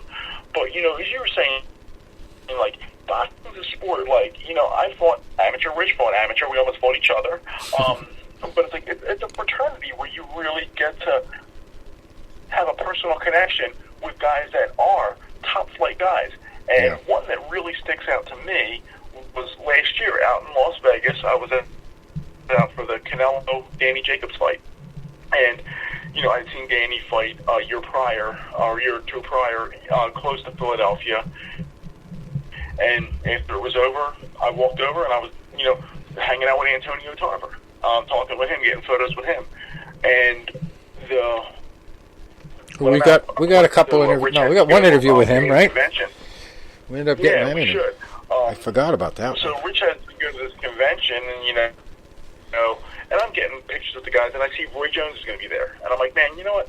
I got to go meet Roy Jones and tell him something special that he did for me that he didn't even realize. A year prior, when they were filming Creed 2, they filmed one of the Las Vegas scenes in Philadelphia. I'm an extra. I'm sitting in the front row, right behind where Andre Ward, was seated for, for his filming of that. And for whatever reason, Roy Jones is getting his makeup on because he's going to be the color commentator, and he looks in my direction. And I had a fedora on because I was supposed to be a Vegas high roller, and I looked at Roy Jones, one of the greatest fighters of my generation, and I just tipped my fedora to him, and Roy smiled, and he nodded back to me. And when I saw him there, I said, I want to tell you how much I appreciate that, that you gave me that smile. You acknowledged my respect towards you, and you reciprocated. I mean, that meant a lot to me, and I thought that was pretty cool. And we interviewed Roy, too. Roy was a great interview. Yeah, we had Roy 8 years ago. Oh, one of our best. Oh, Roy is one of the best, too. We have three, where we just joke and fool around with each other. And, again, these guys, they respect the fact. I don't know, like Emil Griffin. I just had this one and only connection with him. A lot of the older fighters, Cedric, what's his name? Can't think of his name. Cedric from New York, the promoter, used to say, "Oh, could you just sit with Emil Griffin? I need you to sit with Emil Griffin." And Emil, he wouldn't listen to nobody, but he wouldn't take anything from anybody. He'd be like, "Where's the girl that I need her?" And so me and him and his son, we had become very close just before he had passed away. And I just think that it's just this connection that I have, with boxers, being the granddaughter of a boxer, that I understand them, and I understand, when they're going out and just taking care of my elders in general, which I'm always going to do, whether you're a boxer or not. If you're close to me and you're an elder, I'm going to do what I can to assist you. That's just how I was raised. But these guys, they just gravitate towards me, and I appreciate it because it's like you can read into their world, and it's like they're living in two different worlds, and it's a little different and a little sad. I don't want to go there right now because I've had a history with a lot of boxers that that they're no longer with us, and right. Joe Frazier was one of them, and he gave Marvis and I a lot of great insights to where I'm close with his daughters, because I keep up with Marvis and want to know how he's doing and so on and so forth. His daughter's a judge there. I believe she's still a judge. That Jackie? Jackie, yes. Yep. And then the other sister, I work with her not-for-profit for Marvin. For Frazier, for Pop. So, and if you notice, I nickname everybody Pop. They're my elders, and they get it. That's just something in the black community that we do. So, they're a special kind of people, and they're great to talk to. And I had a boxer used to come, and we used to sit with William Tate. We used to sit up 125th Street. He knew every Wednesday to meet me at 125th Street in the Harlem State Office building. We would just have lunch right outside, and we would talk for hours, and then put him back on the bus, and he'd get home, and I guess somehow he would contact his wife and let his wife know, I'm getting off the bus and I'm coming home. And in 1 week she called me. He didn't come on that Wednesday, and she called me, and that's when she informed me, that he had passed away. And after that, I kind of made a pact with myself after Emil and him, like, don't do it no more to yourself, because you just get too emotionally involved, So, sometimes I have to pull back, from certain situations, because I think I just have that type of a heart, but the working out here is good. The boxing scene is good. We just need to just get through this so that we can go back. How's the COVID situation? I'm just trying to figure out. No positive tests, right? You're good? Well, not for me. I'm pretty much home-based, except for this summer. I still work from home, which I enjoy doing. And in my community, for the most part, everybody's staying, we're about the rules and the regulations. You go out, you put your mask on. Yeah. But we're not, in lockdown and all that other stuff. We had a really good summer, actually, from what I observed, we have a beautiful park over here. Everybody was out working out and, just keeping busy, just keeping the kids busy, just doing what they needed to do. Right. In moderation, though, it wasn't every day. The parks wasn't jam packed. It was just a normal flow. Well, one thing I thought was really cool about Las Vegas was a couple things. Number one, you could find any fast food restaurant that you knew from back home. Almost any. Unless it was like a real obscure one. You know, you could find anything. And then the other one was there's like 7 different places to go food shopping in every neighborhood. I'd never seen so many competing supermarkets in such a small area. Well, it's not like that no more. No? Uh-oh. It's changed. It's changed. Restaurants are far and a few. And not because of the COVID. You know, Really? obviously it's just changed here. You know, Right. so there's one supermarket in my neighborhood. But I'm also in a growing neighborhood. Right. You know. I was very So close to the strip I'm not sure if that when I has lived anything there. to do with- I was like a few blocks from the strip, and it's kind of like a neighborhood that was at the time going through big problems with the housing crisis.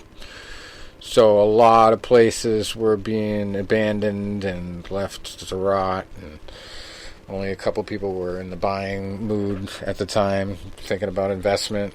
More people were leaving town, so it was kind of a low-income neighborhood I lived in when I was kind of hiding out there too. So I didn't really go out to different neighborhoods too much, especially not the ritzy ones where the Fertittas lived.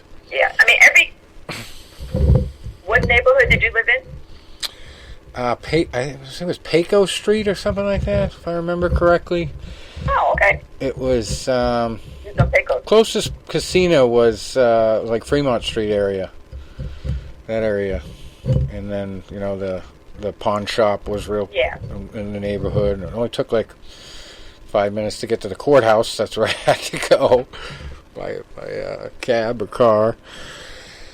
And I had one meeting at the Fertitta's office I had to go to, and I had to go when I left. I literally had to go on the bus and then go into a parking garage and do all kinds of subterfuge because I had people at the inside at Zions telling me that these guys had private investigators assigned to find out where I lived. And so I literally had to throw them off. It's kind of crazy, but looking back, I guess it was a good thing because I didn't have any trouble. I was smart about it, just in case, Right. I had a great experience there. I mean, well, you always got to be careful. Yeah, there's nothing wrong with security. I work with security. Yeah. Again, I can't. I don't divulge my entire life on. I just can't do it. I'm just not going to do it. But I know you get it. You know what's up, and others do. And again, I know where certain situations and ideologies come from other people, and then studying psychology and human, and then being on a highly spiritual level that I'm on, I just know how to deal with it. But at this point in my life, I just choose not to. Right. So I just stay away, keep to myself. Well, you said something about the truth earlier, and the power of that. I mean, that's the case. When I went out there and had to defend myself, and I couldn't leave until it was over. That's really the case that showed that to me, the power of the truth. These guys were billionaires, and they were shaking in their boots about what I was going to write next. And then they tried to crush me with a lawsuit, and I end up publicizing it to the max, and it blows up in their face. And somebody said to me at the very beginning of that whole process, somebody who was on my side and giving me information about the fraud that was going on behind the scenes, they said, the truth is going to shine through in the end. And not only did that happen, but people who were making those crazy comments in the comment section telling me I was a liar and, I was going to get sued into oblivion and saying all these negative things were actually helping me, supporting me in my fight at the end. So it was a complete 360 turnaround for these people, or 180.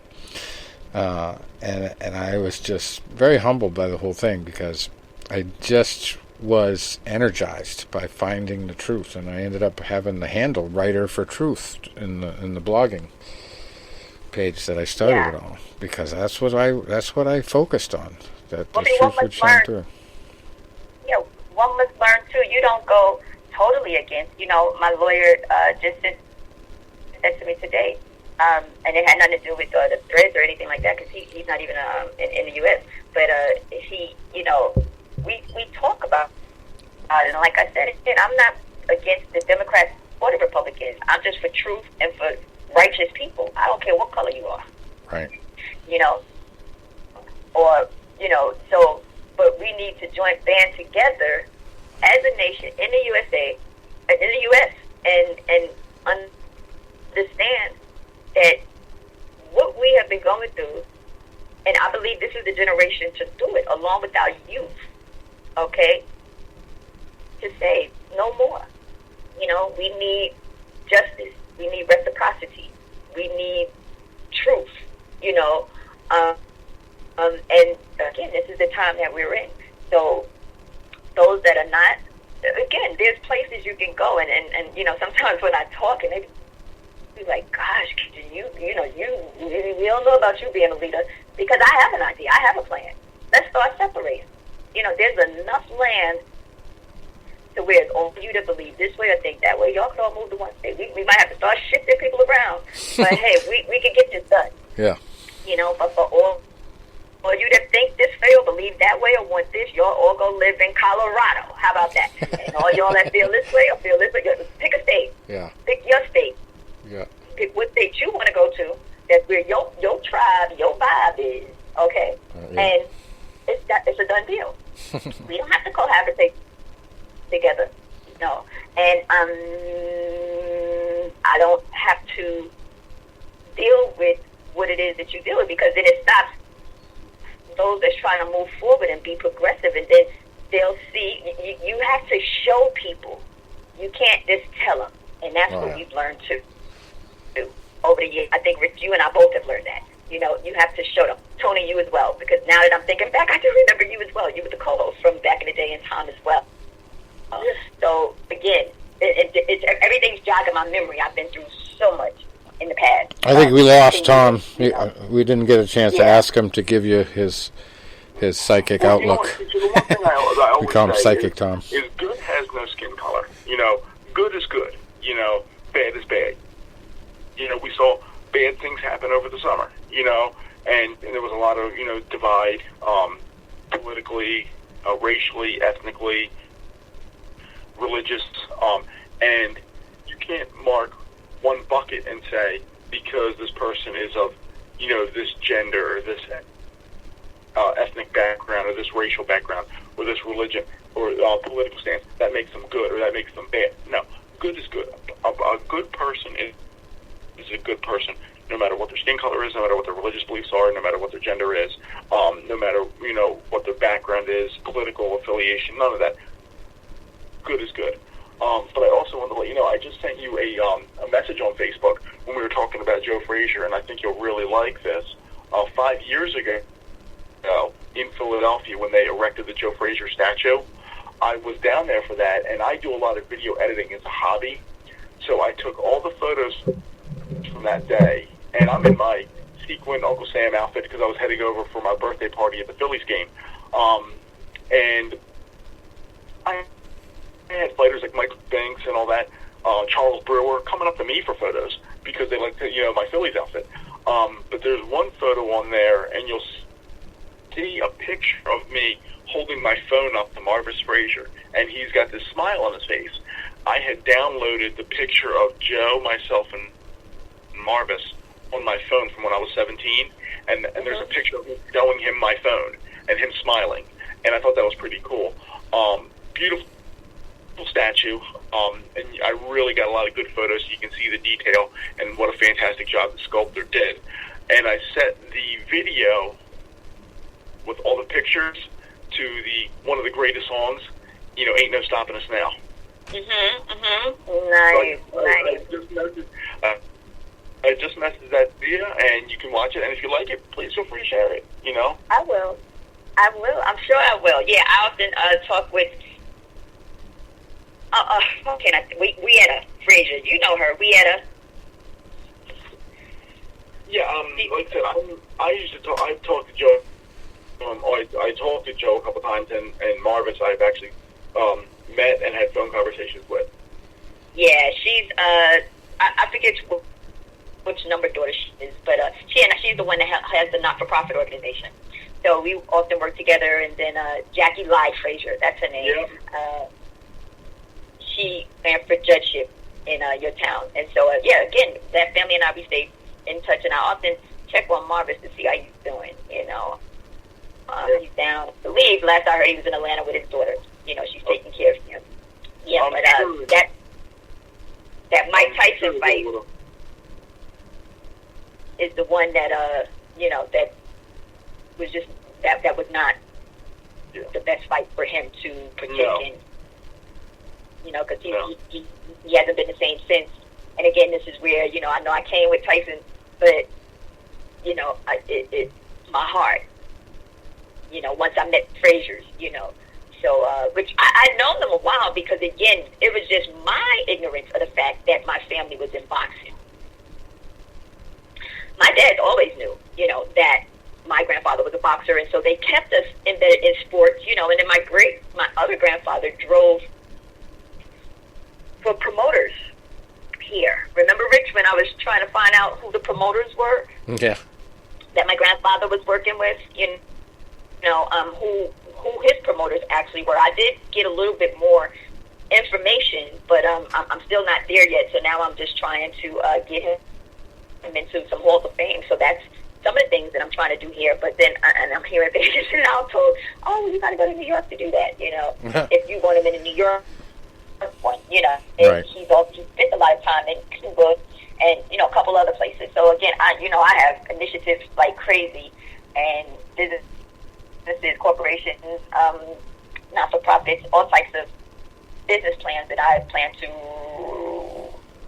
resurrect soon. So, and steady as she goes, I do my independent thing, stay self-employed, doing what I do. And I was just really honored that I had the opportunity, that the Nevada Republican Party believes in me enough to have me work with the Trump campaign, this year. So I'm just, just making it work for me, doing my work, the universe's work, and just keeping, positive until we figure out what our next move is going to be after this is over. All right. Well, on that note, you keep your head up. Don't listen to the haters, and we definitely will keep in touch. Never do. And great talking to you. I use their energy to motivate. Yeah,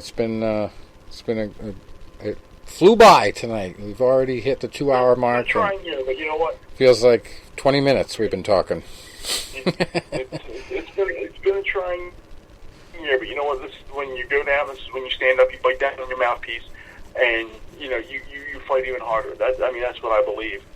And I remember saying, as trying as 2020 was when we got to November, I said, we're in months 11 and 12 now. We're in the championship rounds. I said, get off the stool, get your hands up, bite down on your mouthpiece, and go out there and just and keep fighting. Whether it's with your job, whether it's whatever you got to do to make work, you make it work. Hey, if you stand for something, if you don't stand for something, you stand for nothing, and that's just not a good position. Be it. You have to take a stand on one side. Period. And sometimes it takes risk too. But how much are you willing to risk? At this point, I don't think anyone has anything to lose at this point. So right. We have to figure this out, whether we're a Democrat or Republican. We have to figure this out, and we have to, as a people, move together, as a nation of people, move forward with a positive plan. And that's all. I just want to be with like-minded people and putting this agenda together so that we could, move. Oh, I can't even say the word, but I see it. I have something else on my mind right now, so forgive me, because it is 8 o'clock and I do have another interview to do in about an hour.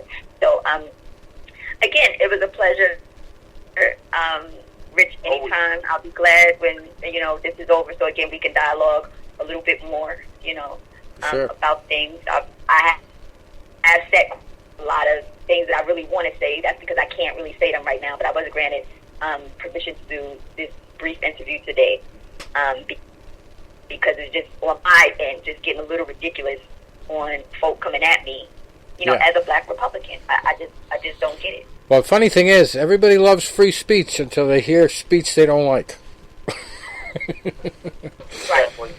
So, I'm a big advocate of free speech, and sometimes that acceptance of free speech. Excuse me, I need to retract that black Republican as a Native American Republican, because I just don't identify with black Republican.